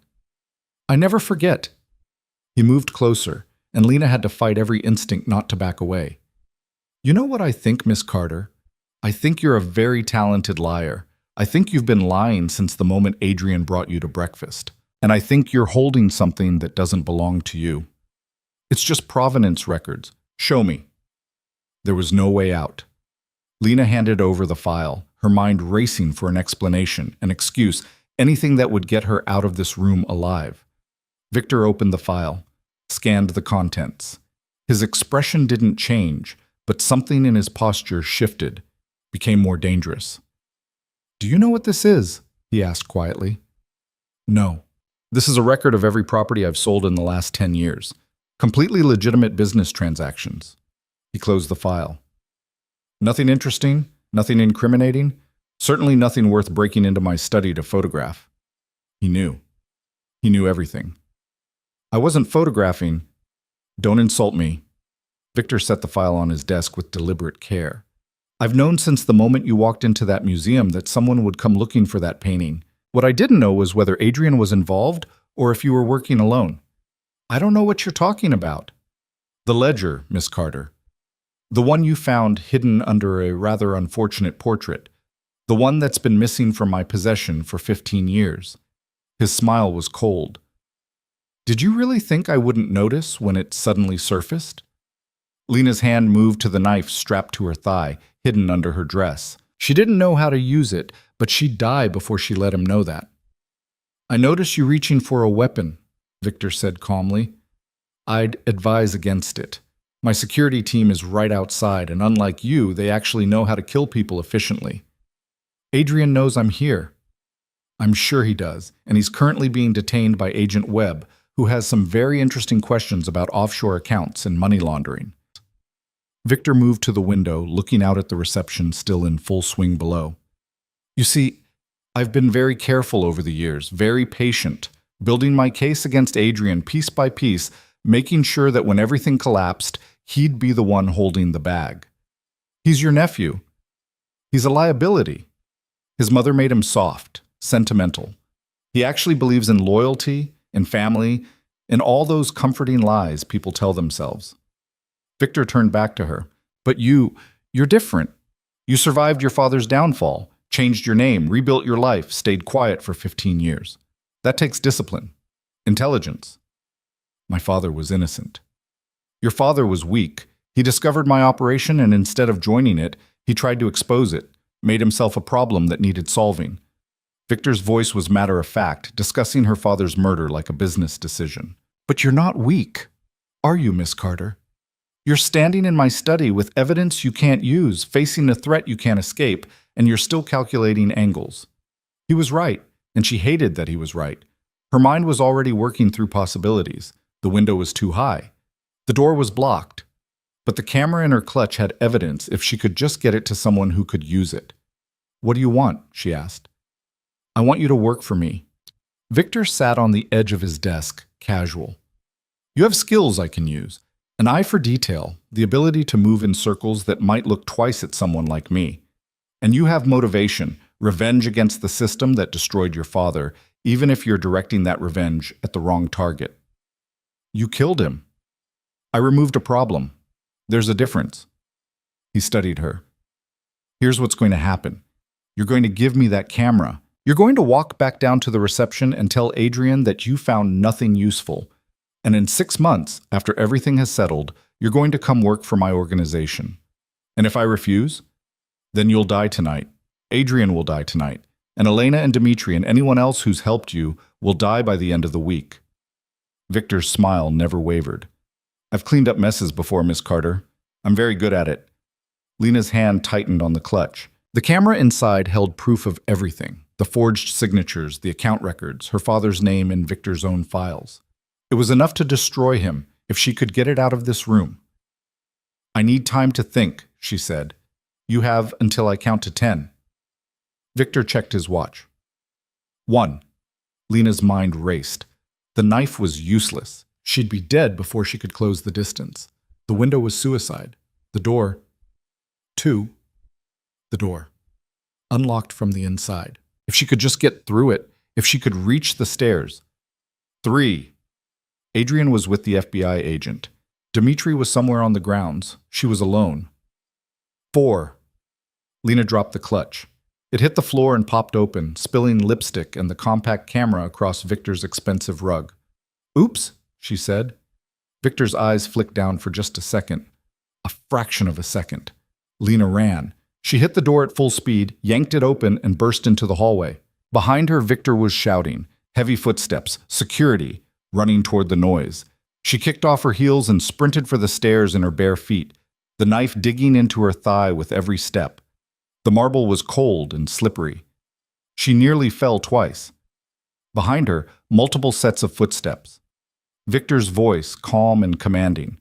Stop her. Don't let her reach the reception.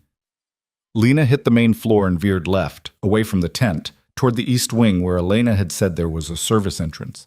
If she could just reach outside, reach people, reach... Someone grabbed her from behind. She twisted, bringing her elbow back hard into something solid, heard a grunt of pain. The grip loosened. She ran harder. The service entrance appeared ahead, a plain door, staff only, and beyond it the gardens and the lake, and maybe, possibly, a chance. Lena hit the door and burst outside into twilight and cool air. She ran toward the lake, toward the dark, toward anywhere that wasn't here. Behind her, shouts. The sound of radios crackling. She'd never make it. There was too much open ground, too many of them, and she had no idea where she was going, but the camera was still in Victor's study, evidence scattered across his floor, and Adrian was standing by the water's edge, alone, his back to her. Lena changed direction, stumbling over the manicured grass toward him. Adrian! He turned, saw her, and in the failing light she saw his expression shift from surprise to understanding to something harder. Run! She gasped when she reached him. Victor knows everything. I know. Adrian's voice was strange, flat. I've always known. Lena's world tilted. What? My uncle has been setting me up for years, moving money, creating paper trails, building a case. Adrian's jaw was tight. I've been building one against him too, gathering evidence, working with the FBI, waiting for him to make a mistake. The Agent Webb, is arresting Victor right now. Dmitri led them to the study after you left. The camera you dropped? They have it, along with the files you photographed. Adrian finally looked at her, really looked at her. You did it, Lena. You got the evidence we needed. She couldn't process it. Her mind was still in survival mode, still running, still fighting. I don't understand. I couldn't tell you. If Victor suspected you knew I was working with the FBI, he would have killed you immediately. Adrian's voice was rough. But you running, fighting back, dropping that camera like it was an accident, that was perfect. He thought he won, thought he'd cornered you. And while he was gloating, federal agents were surrounding the house. Lena's legs gave out. She sat down hard on the grass, shaking, her adrenaline crashing all at once. Adrian knelt beside her. I'm sorry.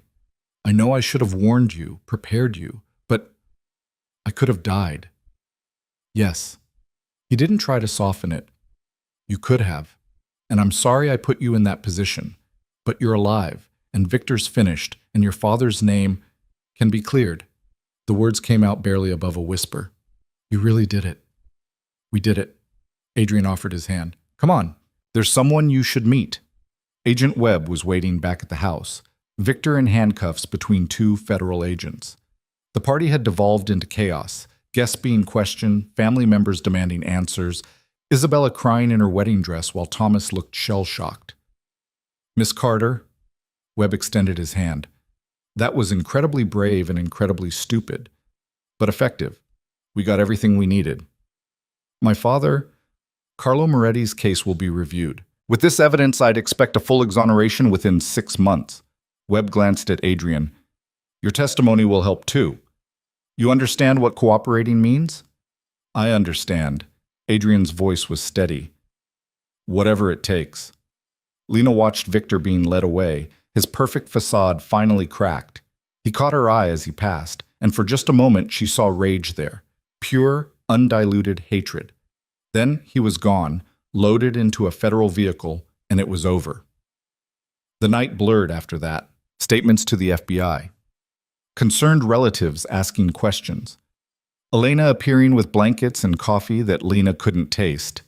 Dimitri confirming that Marcus from the museum was safe, that her apartment was being secured, that everything was being handled.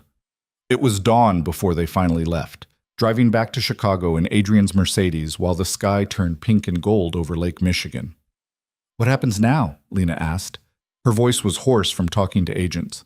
Now Victor goes to trial. The organization he built gets dismantled, and everyone who was involved, Adrian's hands tightened on the steering wheel. They face justice. Real justice. And you? Cooperating witness has its advantages. I'll probably avoid prison. Might even keep some of the legitimate businesses. He glanced at her. But my life as I knew it is over. Everything changes from here. Lena thought about that. About change. About how her entire world had shifted in less than a week. Good, she said finally. It should change. Adrian almost smiled. You're terrifying, you know that? I learned from the best.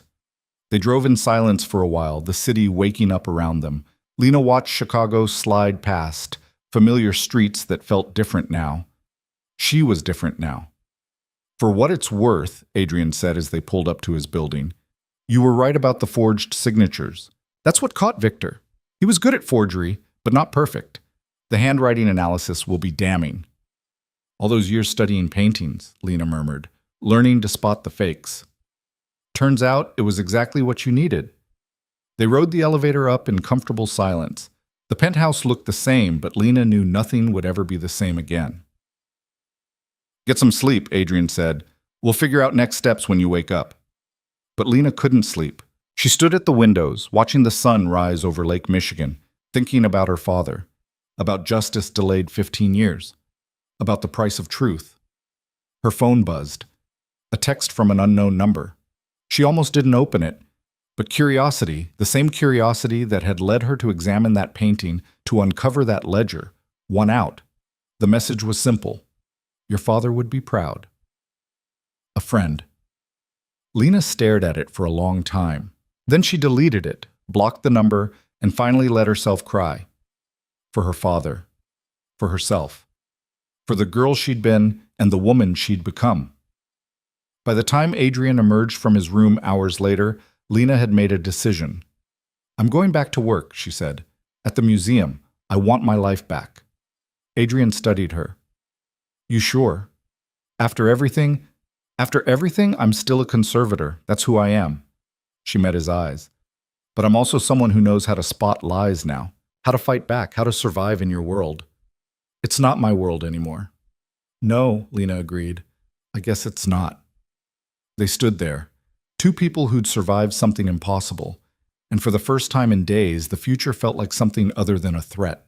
It felt like possibility. The Brennan Museum felt smaller than Lena remembered. She stood outside the employee entrance 3 days after the wedding, staring at the door she'd run through while armed men chased her. The memory was vivid enough to make her hands shake. You don't have to do this today, Adrian said. He'd insisted on driving her, on being there, though they both knew it made him conspicuous. A black Mercedes idling outside a museum drew attention. "Yes, I do." Lena adjusted the strap of her bag. Inside were her ID badge, her tools, and the small knife Adrian had given her. She hadn't been able to leave it behind. "If I don't walk in now, I never will. Call me when you're done. I'll pick you up." "Adrian, you can't keep—" "I can do whatever I want until Victor's people are rounded up. Some of them are still out there." His jaw was tight. "Humor me." Lena wanted to argue. Instead, she just nodded and walked inside. The security guard, a different one than the night of the attack, barely glanced at her badge. The hallways were the same institutional beige they'd always been. Her lab was on the 3rd floor, exactly where she'd left it. Marcus was already there, bent over a Renaissance panel that needed stabilization. He looked up when she entered, and something complicated crossed his face. "Lena!" He set down his tools carefully. "I wasn't sure you'd come back." "Neither was I." She hung up her coat, hyper-aware of how normal the action felt, how wrong normal felt now. "How are you?" "Alive, confused. The FBI questioned me for 6 hours. Marcus pulled off his gloves. "They said you helped expose a criminal organization, that you were working with them. I was running for my life. Adrian Vieri helped me not die." Lena moved to her workstation, touching the familiar surfaces. "Is that going to be a problem?" Marcus was quiet for a long moment. "Should it be?" "I don't know. You tell me." "The FBI said people died because of what Victor Hale did. That he framed your father 15 years ago, that he's been laundering money through art donations and legitimate businesses." Marcus leaned against his desk. "They said you found evidence that cleared your father's name." Lena's throat tightened. "Yeah, I did." "Then no, it's not a problem." Marcus's voice was gentle. "But Lena, you should know, the board is meeting today. About the donation, about the painting, about what happened. They're going to want answers." "What kind of answers?" "The kind where they decide if you still work here." The words hit harder than they should have. This job was all she had left of her carefully constructed life. The idea of losing it, of being cast out again. "When?" she asked. 2 o'clock. Director Walsh wants to see you in her office." Lena checked her watch. 4 hours. She had 4 hours to prepare a defense for something that wasn't entirely her fault, but also kind of was. She spent those hours doing what she did best, working. There was a 19th century oil painting that needed cleaning, the kind of meticulous, absorbing work that made everything else fall away. By the time her phone alarm went off at 1:45, she'd almost forgotten to be nervous. Almost. Director Walsh's office was on the top floor, all windows and modern furniture that clashed with the museum's classical architecture. Walsh herself was in her 60s, brilliant and terrifying in equal measure. She'd run the Brennan for 20 years, and rumors said she'd turned down offers from the Met twice. "Miss Carter?" Walsh gestured to a chair. "Please, sit." Lena sat. Walsh remained standing, looking out at the city. "I've spent the last 3 days reading FBI reports," Walsh said, "learning things about our donors that I wish I didn't know. Did you realize that approximately 30% of anonymous art donations are connected to money laundering?" "I didn't." "Neither did I. But now we have protocols to implement, verification processes, additional due diligence." Walsh turned to face her. "All because you decided to examine a painting that should have just been logged and stored." "I was doing my job." "You were being curious. There's a difference." Walsh's expression was unreadable.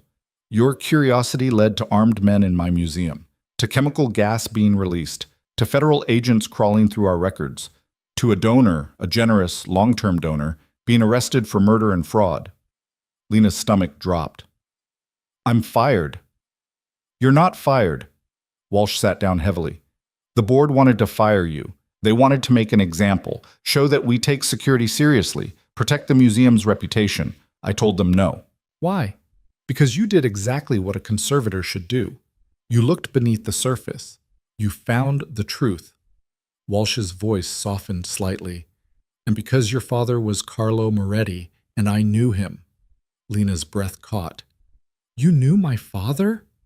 "We met at a conference in 2008. Art fraud and financial crime, boring academic panels that put everyone to sleep. Walsh smiled at the memory. He was brilliant, asked questions no one else thought to ask. And he told me he was looking into something, some irregularity in his accounts. Asked if I knew any conservators who specialized in provenance research. Did you help him? I gave him some names. Then he was arrested, and I assumed, like everyone else, that he was guilty. Walsh looked directly at Lena. I was wrong, and I've regretted not digging deeper for 15 years, so no, I'm not firing you for doing what I should have done. Lena didn't know what to say. This woman, the stranger, had known her father, had believed in him at least for a moment. Thank you, she managed. Don't thank me yet. You're on probation for 6 months. Any more incidents, any more FBI raids, any more drama. I'll be gone. I understand. Good. Walsh stood. Now get back to work. That Caravaggio copyist piece isn't going to clean itself. Lena left the office feeling lighter than she had in days. She still had her job. She still had this place. She still had... Her phone buzzed. Adrian. Dinner tonight? Need to talk about something. Lena stared at the message. They'd been in constant contact since the wedding, but this felt different, more formal. She texted back, Your place or somewhere public? Public. Giuliano's, 7 o'clock. Giuliano's was an upscale Italian restaurant in River North, the kind of place where reservations took weeks, and the waiters could describe the wine pairings in 3 languages. Lena had never been there, never even thought about going there. I don't have anything to wear to a place like that. Wear whatever you want. They'll be happy to see us either way. There was a confidence in that response that made Lena both envious and irritated. Adrian moved through the world assuming doors would open for him. And they did, because money and power made those assumptions reality. She texted back, Fine, 7 o'clock. The rest of the day crawled. Lena tried to focus on the painting in front of her, on the delicate work of removing centuries of grime without damaging the original pigments. But her mind kept drifting to Adrian's message. What did he need to talk about? Were there still threats? Was Victor's organization retaliating? By 6 o'clock, she'd given up on productivity. She went home to her apartment, newly secured with locks that Dmitri had installed personally, and stared at her closet. Everything looked wrong, too casual or too formal, or too obvious. Finally, she settled on black pants and a silk blouse that she'd bought for a gallery opening 2 years ago and never worn. Simple. Professional. Not trying too hard. She arrived at Giuliano's at 7 exactly. Adrian was already there, seated at a corner table that probably cost extra for the privacy. He stood when he saw her, a gesture that felt oddly old-fashioned. You look nice, he said. You look tired. It was true. There were shadows under his eyes, a tension in his shoulders that hadn't been there before. I am tired. He waited for her to sit before settling back down. It's been a complicated week. How's the FBI cooperation going? Tedious? Endless depositions, document reviews, meetings with prosecutors? Adrian picked up his wine glass, then set it down without drinking. Victor's lawyers are claiming everything was his idea, that I was just a figurehead, trying to paint me as an innocent dupe. Are they succeeding? No. Agent Webb is thorough. He's got paper trails showing I was investigating Victor for months before you showed up, that I was building a case. Adrian finally took a drink. But it's going to be a long trial, probably 2 years before everything shakes out. The waiter appeared to take their order. Lena let Adrian choose for both of them, partly because everything on the menu was in Italian, partly because she was too distracted to care what she ate. When they were alone again, Adrian leaned forward. I need to tell you something. About the organization, about what happens next. Okay? The legitimate businesses, the real estate, the shipping company, the investments. I'm keeping them. Restructuring, bringing in new management, making sure everything's clean. He paused. But the rest of it, the parts that were connected to Victor's operation, that's being dismantled, sold off, shut down, turned over to the authorities. Good. Which means I'm going to have enemies. People who worked for Victor, people who profited from what he built. They're not going to be happy about losing their income streams. Lena felt cold. Are you saying I'm in danger? I'm saying we both are. For the next year, maybe longer. Adrian's dark eyes were serious. Dimitri's staying on as security. Elena's helping untangle the financial mess. But I wanted you to know what you're walking into if you stay connected to me. Connected how? However you want to be connected. Friend, business associate, someone I occasionally have dinner with. He held her gaze. But I need you to understand, being around me right now is dangerous, and it's going to stay dangerous for a while. Lena thought about the knife in her bag, about the fact that she'd learned to check for tails when she walked home, about how her entire life had changed because she'd been curious about a painting. I understand, she said, and I'm not going anywhere. Why not? Because I'm tired of running. I ran from Marion, ran from my father's legacy, ran from anything that might complicate my nice, safe life. Lena's voice was steady. And where did that get me?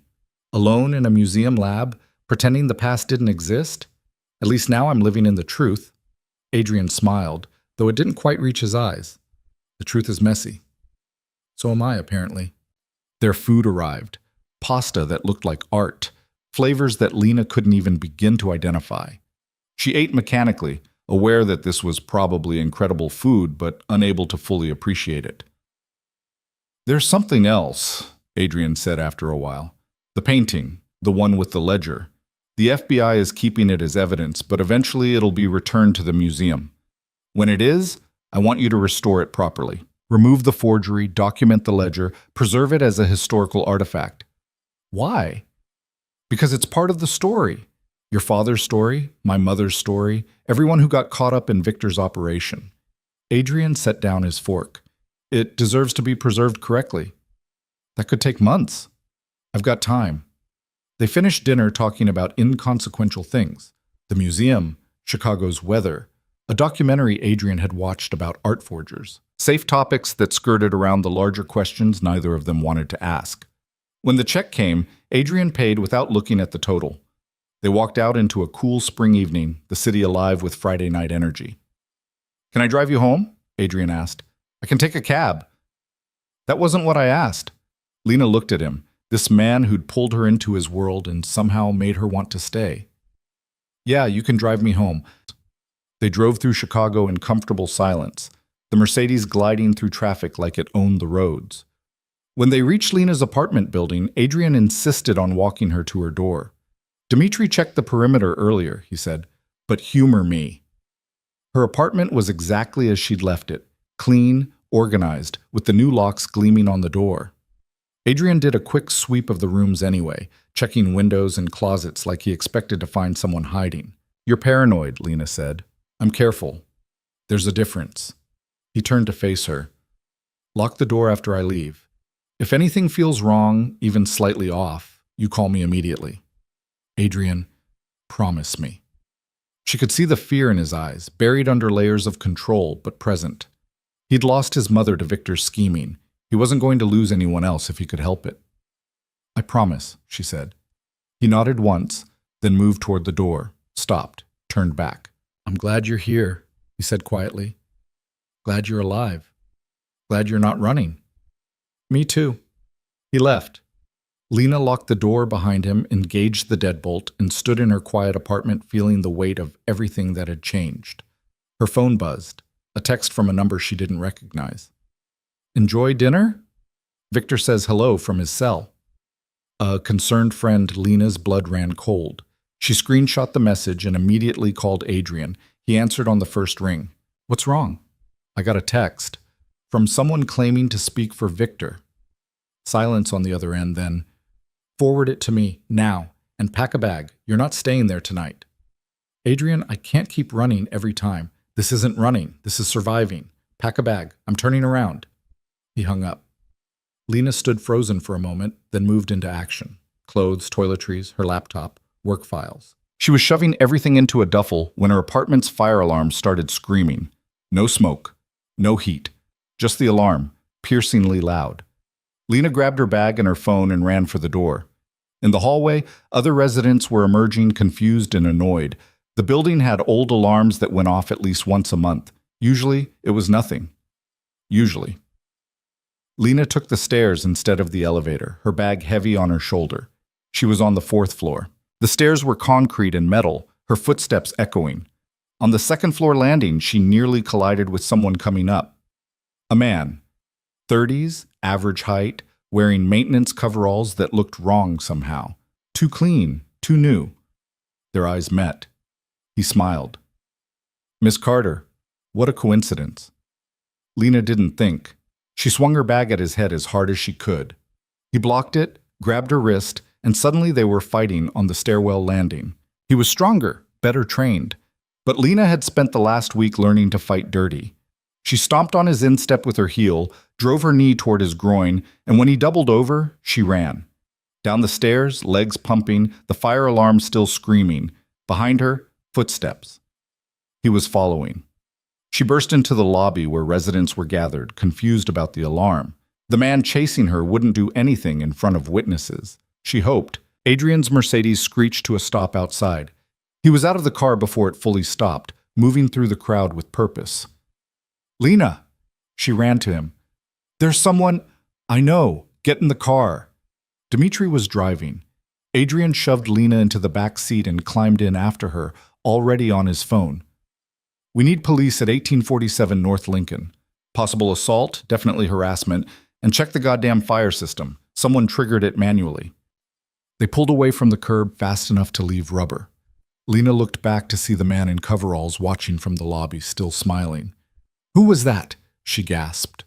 "One of Victor's people. We have photos, but he's been careful not to do anything actionable until now." Adrian's voice was tight with barely controlled rage. "Did he hurt you?" "No, I hit him with my bag." Despite everything, Adrian almost smiled. "Of course you did." They drove to Adrian's building, Dimitri taking a route that looped back on itself twice to check for tails. Lena's hands were shaking with adrenaline. Her wrist hurt where the man had grabbed her. Back in the penthouse, Adrian poured her a drink she didn't want and made calls she couldn't follow.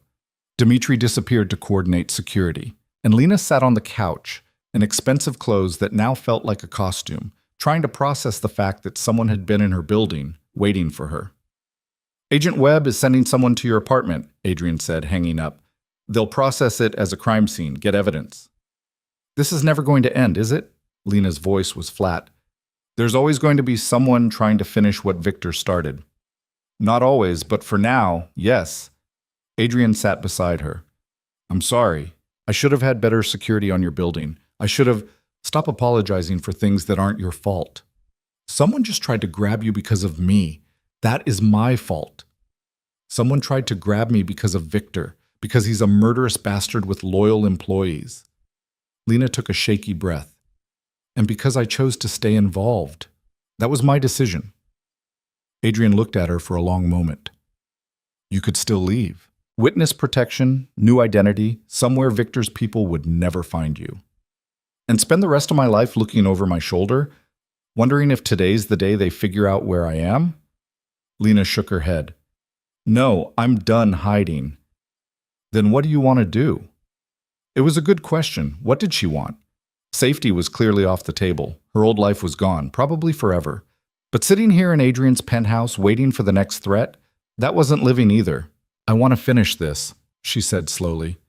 "Victor's people are still out there, still operating, still hurting people. I want to help stop them." "Lena, you're not a cop. You're not trained for this." "I'm a conservator. I'm trained to look at something damaged and figure out how to repair it." She met his eyes. "Your organization is damaged. Help me figure out how to fix it." "That's not the same thing, isn't it? You said you're keeping the legitimate businesses. That means you need to know what's legitimate and what's not. You need someone who can look at your operations with fresh eyes, someone who knows how to spot forgeries and fraud." Lena's voice grew stronger. "I can do that. I can help you clean house properly." Adrian was quiet, thinking. "It would put you directly in the line of fire.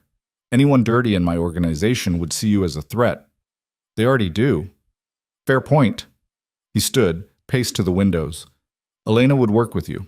She's already doing forensic accounting, but having someone else verify her findings would catch things she might miss." "Yeah." Lena stood too, energized by having a plan, a purpose. "And I'd be useful instead of just hiding." "You'd be a target." "I'm already a target." Adrian turned to face her. "You understand what you're proposing? full access to my business operations, my financial records, my personnel files, you'd be in deeper than you've ever been. Good. Maybe then we can actually end this. He studied her face, and Lena saw the moment he made his decision. Okay. We do this right. Official consulting contract, payment, the works. Elena briefs you starting tomorrow.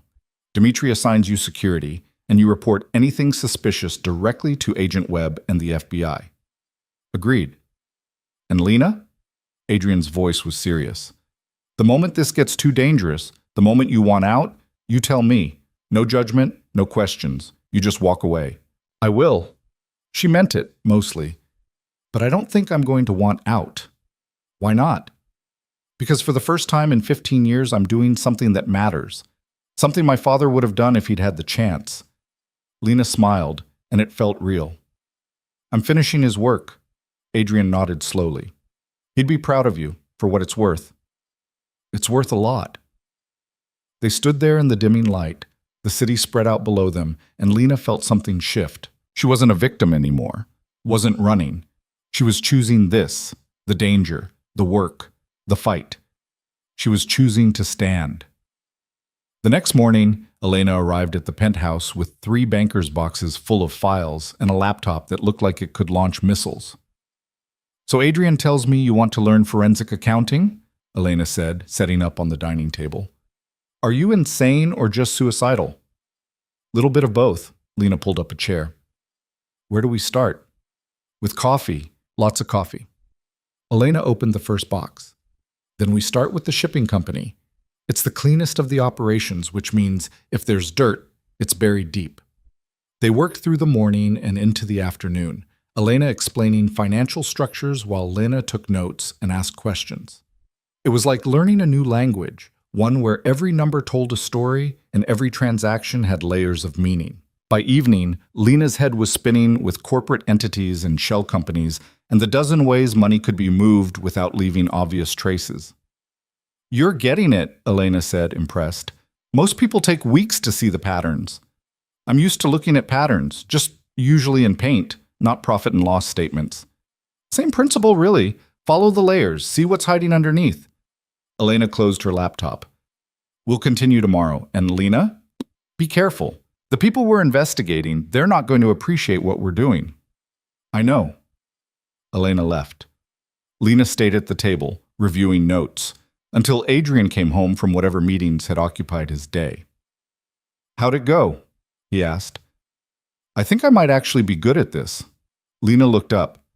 Elena found 3 suspicious transactions in the shipping company just this afternoon. Someone's been skimming, hiding it in routine maintenance costs. Did you report it to Webb? Elena did. He's opening an investigation. Adrian smiled, tired but genuine. See? Useful already. They ordered takeout and ate while Lena explained what she'd learned. Adrian listened, asked good questions, and somewhere in the middle of discussing freight manifests and customs documentation, Lena realized she was enjoying herself. This was work she could do, work that mattered. Thank you, she said suddenly. For what? For letting me help, for not treating me like I'm fragile. Lena set down her chopsticks. Everyone else, Walsh, Marcus, even Dimitri, they all act like I'm going to break. You don't. That's because you're not going to break. Adrian's voice was certain. You're one of the strongest people I've ever met, Lena. What you've survived, what you've done, most people would have crumbled. I've thought about crumbling plenty of times. But you didn't. That's what matters. They finished dinner talking about easier things. And when Lena finally went to her guest room, she slept better than she had in weeks. The next 2 months fell into a rhythm. Days spent with Elena, digging through financial records and finding the rot Victor had carefully hidden. Evenings with Adrian, discussing what they'd found and planning next steps. Weekends at the museum when she could manage it, maintaining the work that still felt like home. They found evidence of embezzlement, fraud, money laundering. Every discovery led to arrests, to people in Adrian's organization being exposed and removed. The cleanup was brutal, exhausting, and necessary. Victor's trial started. Lena testified about finding the ledger, about the forged signatures, about her father's case. Victor's lawyers tried to paint her as unreliable, as someone with an agenda, Agent Webb's team destroyed those arguments with evidence: financial records, witness testimony, forensic analysis. By midsummer, it was clear Victor would spend the rest of his life in prison. His organization was in pieces, and Adrian's businesses were finally clean, but the threats didn't stop. Victor's people, those still loyal, still angry, continued to probe for weaknesses. Lena's apartment had 3 more incidents. Adrian's car was vandalized twice. Elena received death threats weekly. They adapted, learned to live with security details and constant vigilance, learned which restaurants were safe and which neighborhoods to avoid, learned to check their cars before starting them and their mail before opening it. It was exhausting, but it was also life, messy and complicated and real.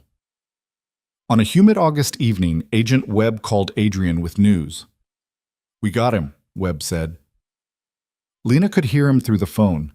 Victor's lieutenant, the one coordinating the harassment. "He made a mistake, used a phone we were monitoring. We picked him up an hour ago." Adrian's expression was carefully neutral. And he's cooperating, giving us names, locations, everything. Says he's done fighting for someone in prison. Webb paused. "It's over, Adrian. Really over this time." When Adrian hung up, he just sat there for a moment, processing. "It's done?" Lena asked. "It's done." She waited for relief, for joy. Instead, she felt strangely hollow. They'd spent months fighting, surviving, building toward this moment, and now it was just over. "What do we do now?" she asked. Adrian looked at her, really looked at her. "Whatever we want." The question hung in the air between them. Whatever we want. It sounded simple, almost naive, but Lena couldn't remember the last time she'd had that kind of freedom. The last 15 years had been about survival, about running, about keeping her head down. And the last few months had been about fighting, about exposing Victor, about finishing what her father started. But now the cage door was open and she had no idea what to do with it. "I think I need a drink," she said. Adrian stood and moved to the bar cart he kept near the windows. "Whiskey or wine?" "Surprise me." He poured 2 glasses of something amber and brought one to her. Lena took it and drank without tasting, the burn familiar and grounding. "Agent Webb wants us to come in tomorrow," Adrian said, settling back into his chair. "Final debriefing, paperwork, the official end of the investigation. He says the U.S. attorney is recommending no charges against me for my cooperation." "That's good." "Yeah." But Adrian didn't sound relieved. He sounded tired. "I've been thinking about what comes next. The businesses are clean now, or as clean as they're going to get. Elena's staying on to keep them that way. Dimitri's transitioning to a legitimate security firm I'm funding. And you? I don't know." He took a drink, staring out at the city. "I spent 8 years running an empire I inherited, half of which turned out to be built on my mother's corpse. That's a lot to come back from." Lena understood that better than most. "My father's exoneration came through last week. Official declaration from the state of Illinois. His conviction is vacated, his name is clear, 15 years too late, but clear." "Did it help? Seeing it in writing?" "I thought it would." She turned the glass in her hands. "I thought I'd feel this huge sense of relief, like I could finally let go. But mostly, I just feel angry that it took this long, that he had to die thinking he'd failed." "He didn't fail. He found the truth. You finished exposing it." Adrian looked at her. "That's not nothing." "No, but it's not enough either." Lena set down her glass. "I keep thinking about all the other people Victor destroyed, the investors who lost everything, the families he tore apart, the lives he casually ruined. My father was just one in a long line. Webb's team is working on identifying other victims. Some cases might be reopenable. Some, not all." Lena stood and walked to the windows. Chicago sparkled below, indifferent to the small dramas of the people who lived in it. Victor's going to die in prison, but the damage he did, that's permanent. That's forever. Adrian joined her at the window. "You can't fix everything, Lena." "I know. Doesn't stop me from wanting to try." They stood in silence for a moment, watching the city. Then Adrian said, "I have a proposition for you."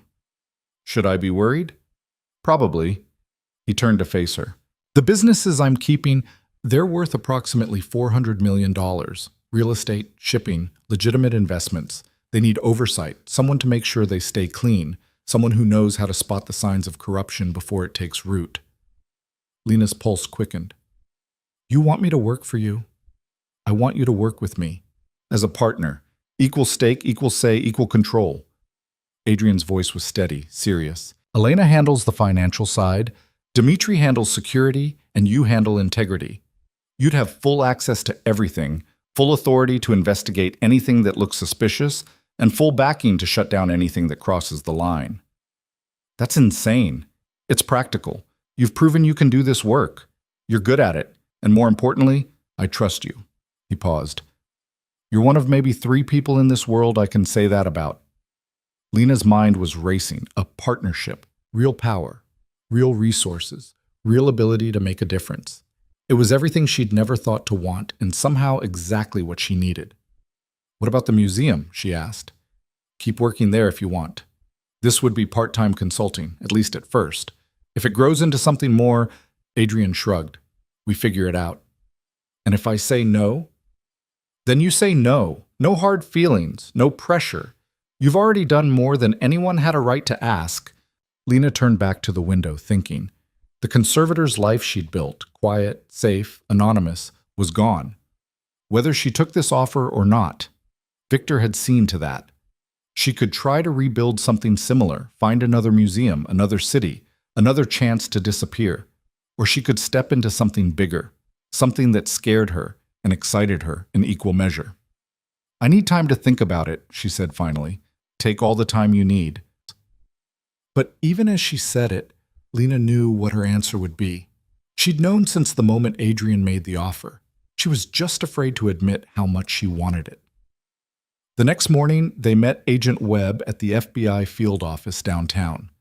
The building was all concrete and glass, aggressively functional, with security that made airport checkpoints look casual.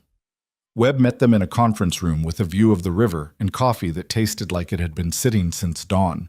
Congratulations, Webb said, though he didn't look particularly happy about it. You both survived an organized crime investigation, which puts you in a pretty exclusive club. Do we get jackets? Lena asked. Webb almost smiled. What you get is closure. Victor Hale's organization is dismantled. His remaining associates are either arrested, cooperating, or running. The financial networks are frozen, the assets are being seized, and the victims... He paused. We're working on restitution. It won't be everything, but it's something. How many victims? Adrian asked. Confirmed? 47 individuals or families who lost significant money through Victor's schemes. Probable? Could be triple that. We're still sorting through the records. Webb looked at Lena. Your father's case opened the door to reviewing others. The State Attorney General's office is setting up a task force. Lena felt something loosen in her chest. Not relief exactly, more like acknowledgement. Her father hadn't died for nothing. His sacrifice had led to this. Real justice, real change, real accountability. Thank you, she said quietly. Webb nodded. As for you two, you're officially clear. Adrian, your cooperation deal is finalized. No charges, no further investigation, clean slate. Lena, same. Your victims and witnesses, nothing more. What about the threats? Adrian asked. The harassment, the attempts on Lena's life? We've arrested or identified everyone involved. The main coordinator flipped, gave us names. Some are already in custody. The rest are being picked up today. Webb closed the file in front of him. You're as safe as you're going to be in this life. Which is to say, safer than you were, but never completely safe? That's not comforting, Lena said. It's honest. You both know too much, did too much damage to too many powerful people. Some of them are going to hold grudges. Webb's expression was serious. My advice? Keep the security, stay vigilant, and don't assume the danger is completely over. But the active, organized threat? That's done. They finished the meeting with more paperwork than Lena thought possible. Statements, witness protection offers they both declined, contact information for the victim's assistance office. By the time they left the federal building, it was past noon and Lena's head was throbbing. Food? Adrian suggested. God, yes. They ended up at a diner in Greektown, the kind of place with laminated menus and waitresses who called everyone honey. It was aggressively normal, which was exactly what Lena needed. So, Adrian said after they'd ordered, have you thought more about my offer? I've thought about nothing else. And? Lena took a breath. I want to say yes, but I need you to understand what you're getting. I'm not going to be easy to work with. I'm going to question everything, investigate everything, probably drive you crazy with my paranoia. I'm counting on it. And I'm going to make mistakes. I'm going to miss things, get things wrong, maybe even make things worse sometimes. She met his eyes. I'm not perfect at this. I'm barely competent. You're more than competent, and I don't need perfect. I need honest. Adrian's voice was steady. So yes or no, Lena? Are you in? She thought about her father, about the quiet conservator she'd been just months ago, about the person she'd become through fire and fear and fighting back. I'm in, she said. Adrian smiled, genuine and relieved. Good. Elena's going to be thrilled. She's been hoping you'd say yes. She has? She likes working with someone who isn't afraid to tell me when I'm wrong. He pulled out his phone. I'll have the lawyers draw up the partnership papers. Should be ready to sign by next week. That fast? I've had them working on it for 3 weeks, just in case. Adrian looked almost embarrassed. I was optimistic. Despite everything, Lena laughed. You're ridiculous. I'm prepared. There's a difference. Their food arrived, and they ate in comfortable silence, the weight of the last few months finally starting to lift. When they finished, Adrian paid and they walked out into a humid afternoon that smelled like rain. What now? Lena asked. Now we go back to the museum and you finish your actual job. I have meetings about liquidating the last of Victor's assets. Tonight, Elena wants to celebrate with dinner at her place. You're invited. And tomorrow? Tomorrow we start building something new. Adrian looked at her. Something better. Something that might actually help people instead of just enriching ourselves. It was ambitious, probably impossible, but Lena found herself believing it anyway. The next few weeks were a blur of activity. Lena returned to work at the museum full-time, falling back into the rhythm of conservation work with a relief that surprised her. The painting with the hidden ledger came back from FBI custody, and Lena spent careful, painstaking hours removing the portrait layer and properly documenting the ledger beneath. Director Walsh approved an exhibition about art and financial fraud, with Lena's discovery as the centerpiece. In her off hours, she worked with Elena on the partnership agreement and business structure. Adrian was serious about giving her real power, equal voting rights, full access to financial records, authority to investigate and terminate anyone she suspected of corruption. This is a lot of trust, Elena said one evening as they reviewed contracts. You understand what you're walking into? A business partnership with a reformed crime boss? Yeah, I get it. Adrian's serious about going legitimate, about doing this right. Elena's voice was careful. But there are people in these organizations, people we kept on because they're good at their jobs, who might not like having someone looking over their shoulders. Then they can quit. Some of them might do worse than quit. Elena met her eyes. I'm not trying to scare you. I'm trying to make sure you know the risks. I know the risks. I've been living with them for months. Lena signed the contract with a flourish. And I'm still here. The partnership was finalized on a rainy September morning in a lawyer's office that smelled like old books and expensive cologne. Lena signed her name 17 times, initialed 14 more, and walked out with ownership of businesses she'd never imagined running. How does it feel? Adrian asked as they left. Terrifying. Good. That means you're taking it seriously. They celebrated that night with dinner at Adrian's place, just the core group. Elena brought champagne she'd been saving for a special occasion. Dmitri told embarrassing stories about Adrian's early days running the family business. And Lena sat there feeling like she'd somehow stumbled into a family she hadn't known she needed. To new beginnings, Elena toasted, and to not getting killed. I'll drink to that, Dmitri agreed. They drank and talked and laughed, and for the first time in years, Lena felt like she belonged somewhere. Not hiding, not running, not pretending to be someone she wasn't, just being. Late in the evening, after Elena and Dmitri had left, Lena and Adrian stood on his balcony, looking out at the city. I've been thinking, Adrian said, about what we do with this. The money, the power, the resources. And there are 47 confirmed victims of Victor's schemes, maybe 100 more. Most of them lost everything, life savings, retirement funds. their children's college money. He turned to face her. I want to make them whole. All of them. That's going to cost millions. I have millions. And once we liquidate the last of Victor's assets, we'll have more. Adrian's voice was firm. It's the right thing to do. The only thing to do. Lena thought about her father, about the pension fund investors in Marion who'd lost their savings, about all the lives Victor had casually destroyed.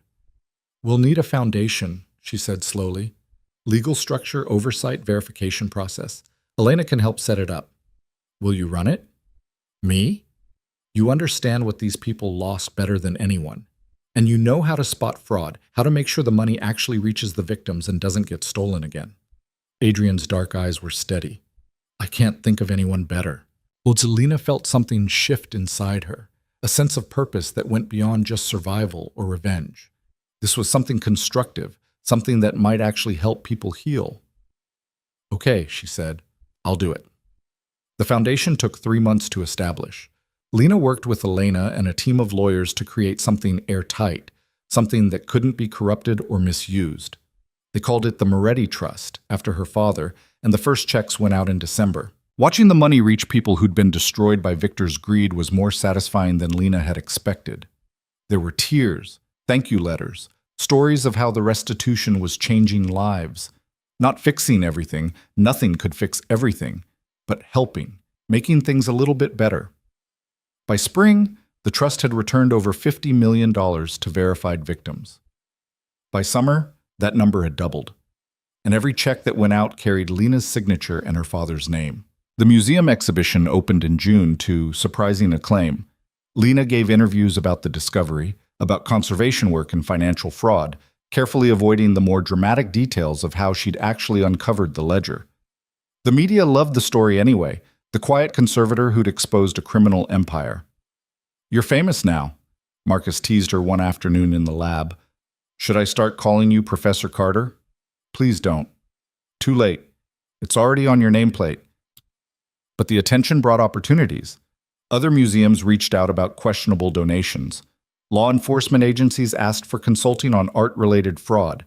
Universities wanted her to lecture on provenance research and financial crimes. Lena said yes to some of it, no to most of it, and learned to navigate the strange space between her old life and her new one. Adrian's businesses continued to grow, but differently now. They turned down contracts that looked even slightly questionable. They implemented oversight systems that would have made Victor furious. And every quarter, they diverted a percentage of profits to the trust. We're actually doing it, Elena said one evening, reviewing the numbers. Building something legitimate, something good. Don't sound so surprised, Adrian said. I'm not surprised. I'm impressed. Elena looked at Lena. And it's because of you. The integrity checks, the oversight systems, the culture change. That's all you. It's all of us, Lena corrected. But she felt the pride anyway. In August, nearly a year after the wedding that had changed everything, Lena finally returned to Victor's estate. Not for a party this time, for a trial. Victor's criminal trial had been going for months, but the civil case, the one brought by his victims, was just concluding. Lena was the final witness, called to testify about the ledger and what it revealed. She walked into that courtroom in a gray suit that Elena had picked out, carrying the documentation she'd meticulously prepared. And when she took the stand, she looked directly at Victor. He'd aged in prison. The silver hair was thinner, the patrician features hollowed out. But his eyes were the same, cold, calculating, unrepentant. Miss Carter, the plaintiff's attorney said, can you explain to the jury what you found in the painting? Lena described the conservation process, the discovery of the ledger, the forged signatures. She walked the jury through every detail, showing them exactly how Victor had used her father as a pawn in a larger game. And when she was finished, when the attorney said no further questions, Lena looked at Victor one last time. He was staring at her with something like respect, or maybe hatred. It was hard to tell the difference. The jury found against Victor on all counts. Damages were set at $140 million, to be distributed among the victims. Victor's remaining assets, the estate, the art collection, everything he'd built, would be seized and liquidated. Outside the courthouse, reporters shouted questions. Lena ignored them, walking to where Adrian waited by the car. How do you feel? He asked. Done? Lena took a breath of humid summer air. It's finally done. Yeah, it is. They drove back to the city in comfortable silence. When they reached Adrian's building, Lena expected him to park. Instead, he kept driving. Where are we going? Somewhere I should have taken you months ago. They drove out of the city, north into the suburbs, then west into areas Lena didn't recognize. Finally, Adrian pulled into a cemetery. Marion Memorial Gardens, he said quietly. I looked it up. Your father's buried here. Lena's throat tightened. She'd never visited her father's grave. Hadn't been able to face it. Hadn't wanted to see his name on a stone that recorded his supposed crimes. But that stone would be different now. The exoneration had seen to that. They walked through neat rows of headstones until they found it. Carlo Moretti, beloved father. The dates of his birth and death. And beneath that, newly engraved, exonerated 2024.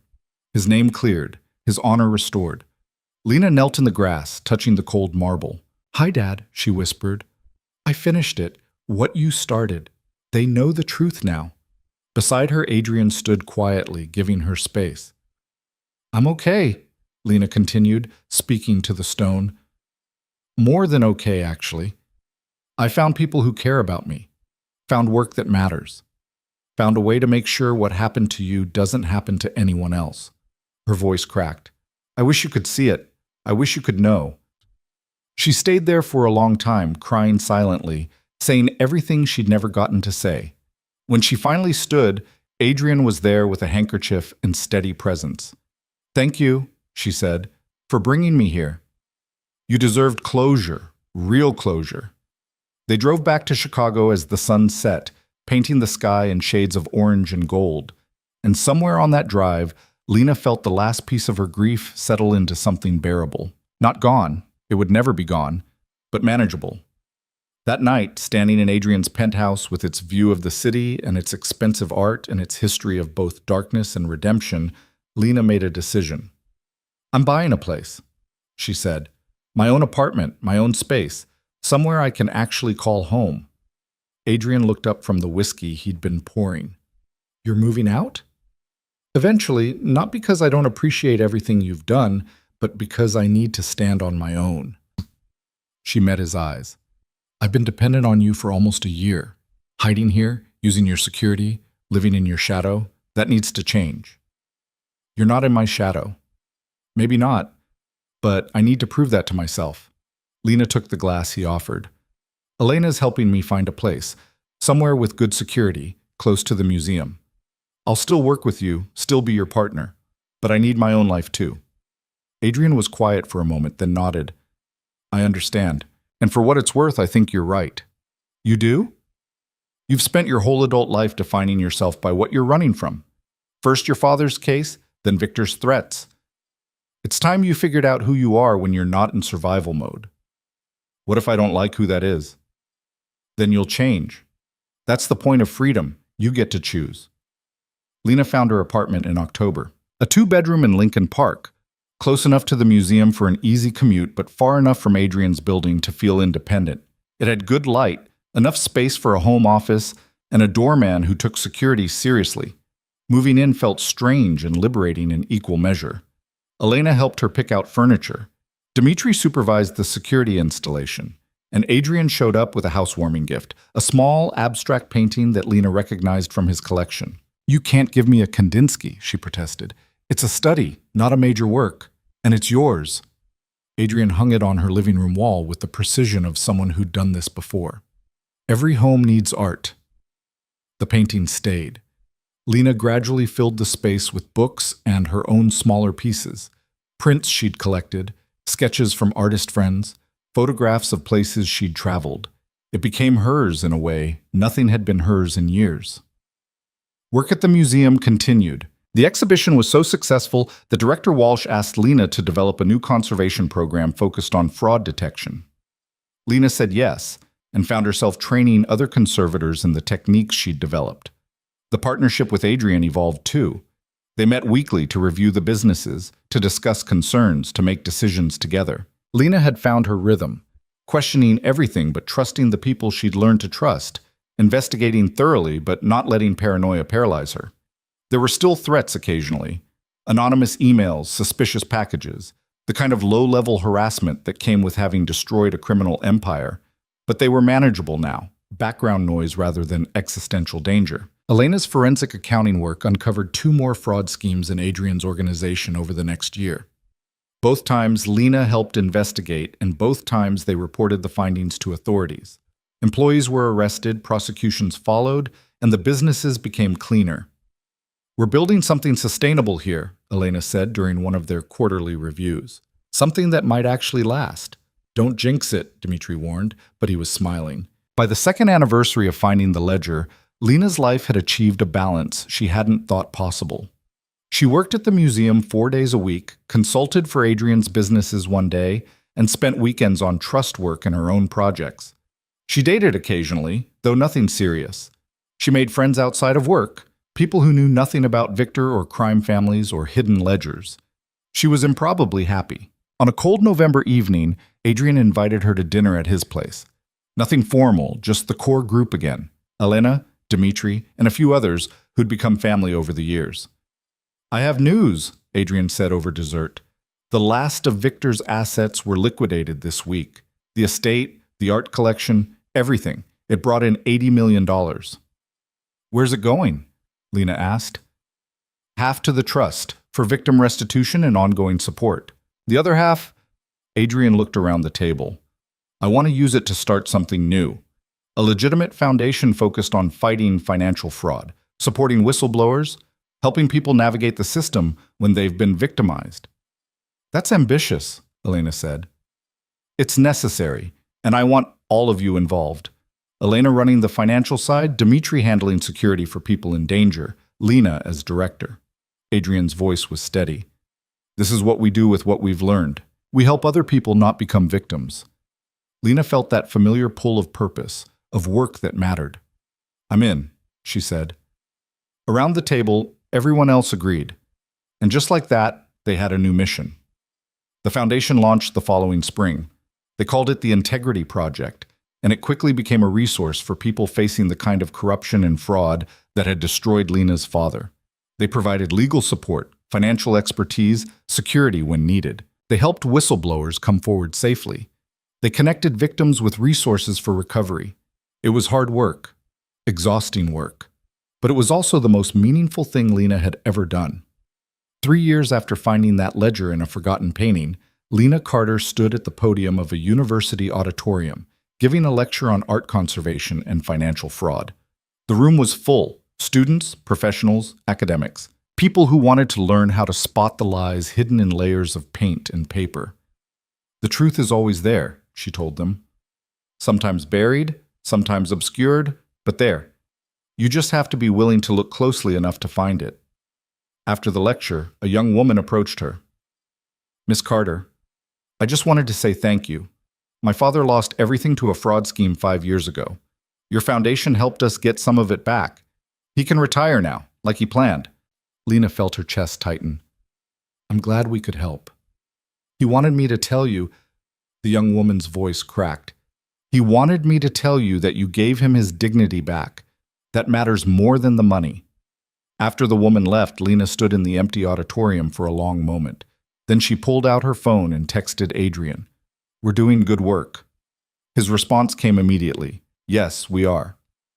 That evening, Lena returned to her apartment, her space, her home, her life. She made dinner and ate while reviewing case files for the Integrity Project. She called her aunt in Oregon, the one who'd raised her after her father died, and told her about the lecture. "He'd be proud of you," her aunt said. "Carlo would be so proud." "I know." And Lena did know. She'd finally stopped living in the shadow of her father's death and started living up to his legacy. Later, she stood at her window looking out at Chicago, the city that had become home, the place where she'd found herself and lost herself and found herself again. Her phone buzzed. A group text from Elena. "Dinner Friday? My place. I'm making that pasta you all pretend to like." Dmitry responded, "We're not pretending. It's legitimately terrible."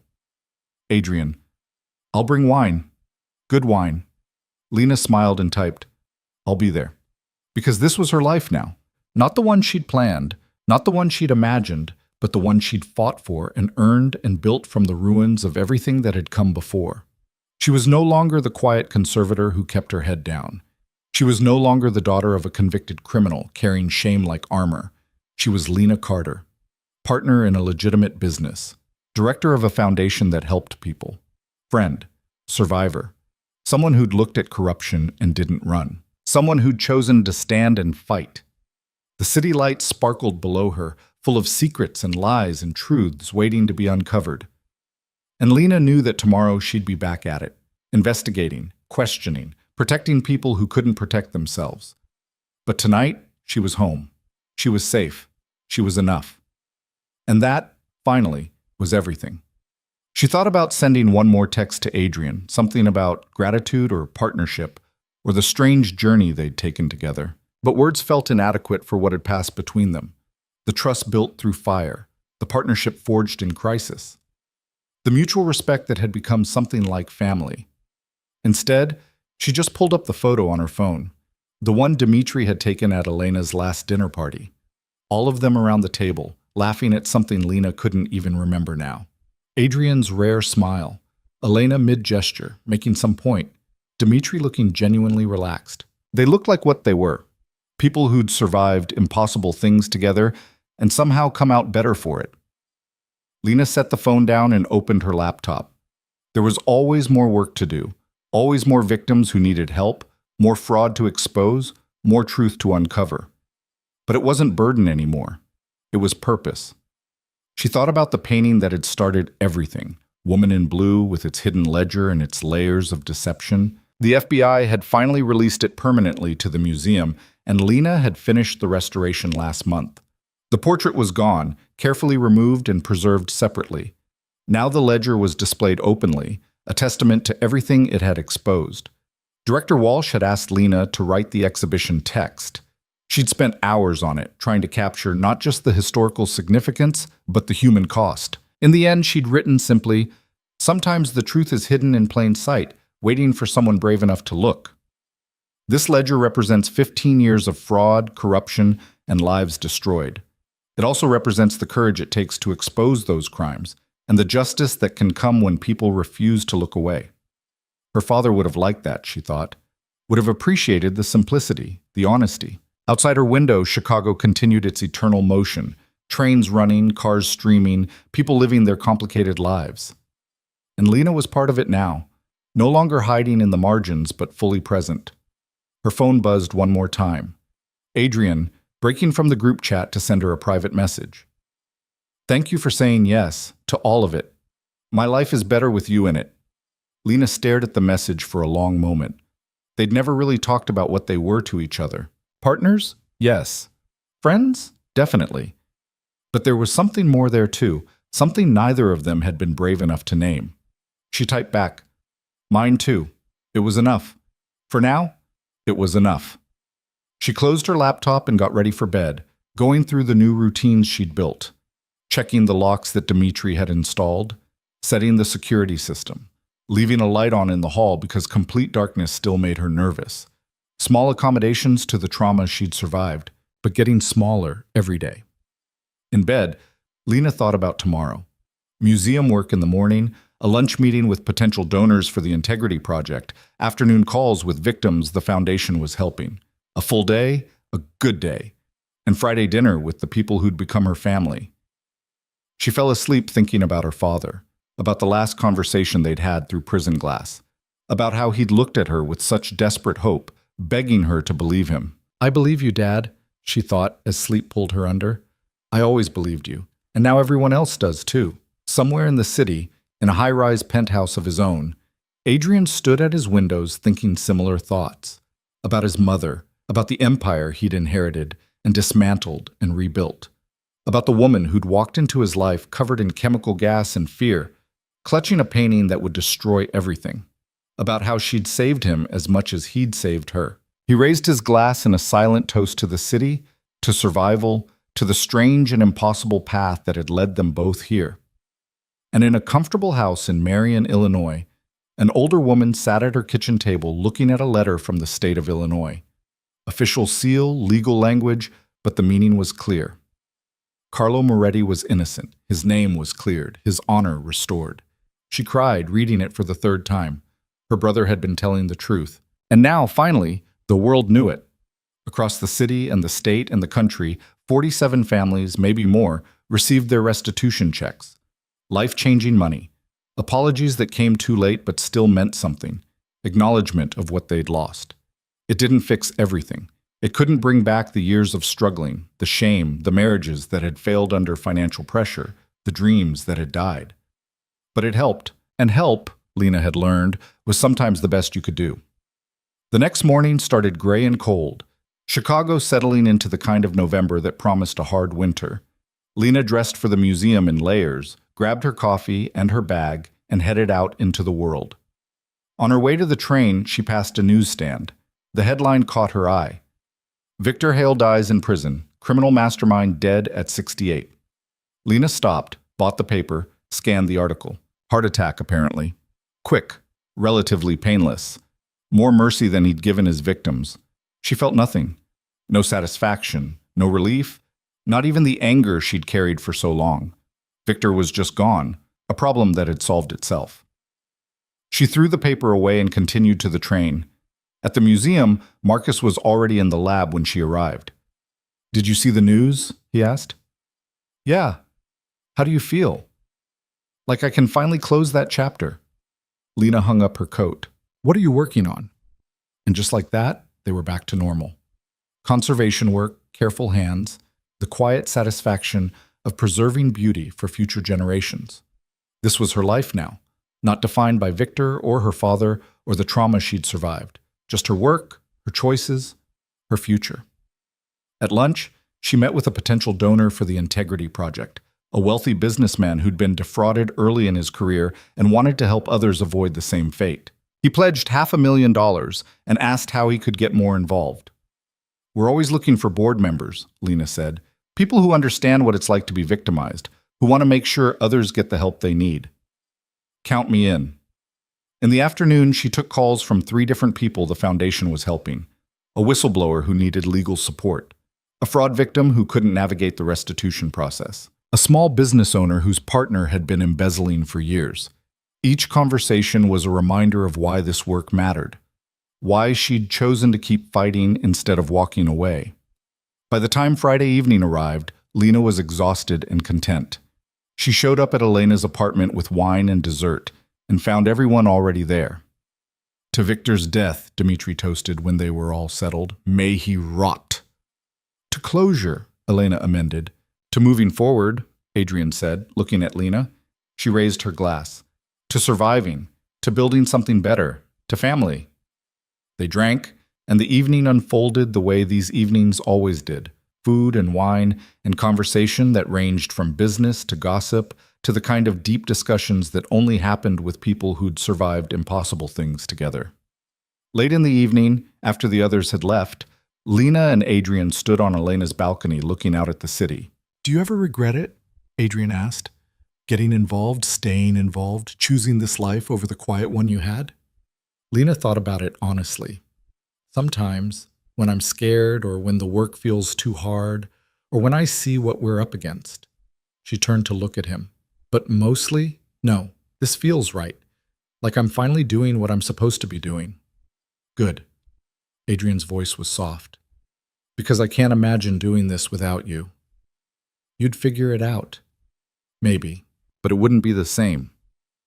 He was quiet for a moment. "I've been thinking about what comes next. After the foundation is established, after the businesses are fully clean, after all of this settles into routine.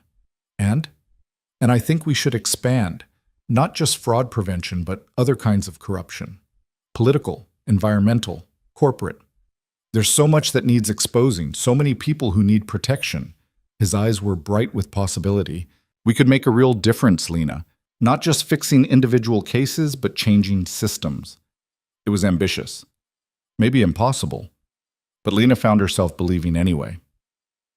"Let's do it," she said. They stood on that balcony planning their next impossibility, and Lena felt the future unfold in front of her like a story she finally had the courage to write. She was no longer running from her father's shadow. She was creating her own light, and in that light, surrounded by people who'd become family, building work that mattered, Lena Carter had finally found what she'd been searching for all along. Not safety, not anonymity, not the quiet life, but purpose, partnership, power used for something good, the truth beneath the lies, and the courage to expose it again and again, no matter the cost. She was home. She was whole. She was free. And the story was just beginning.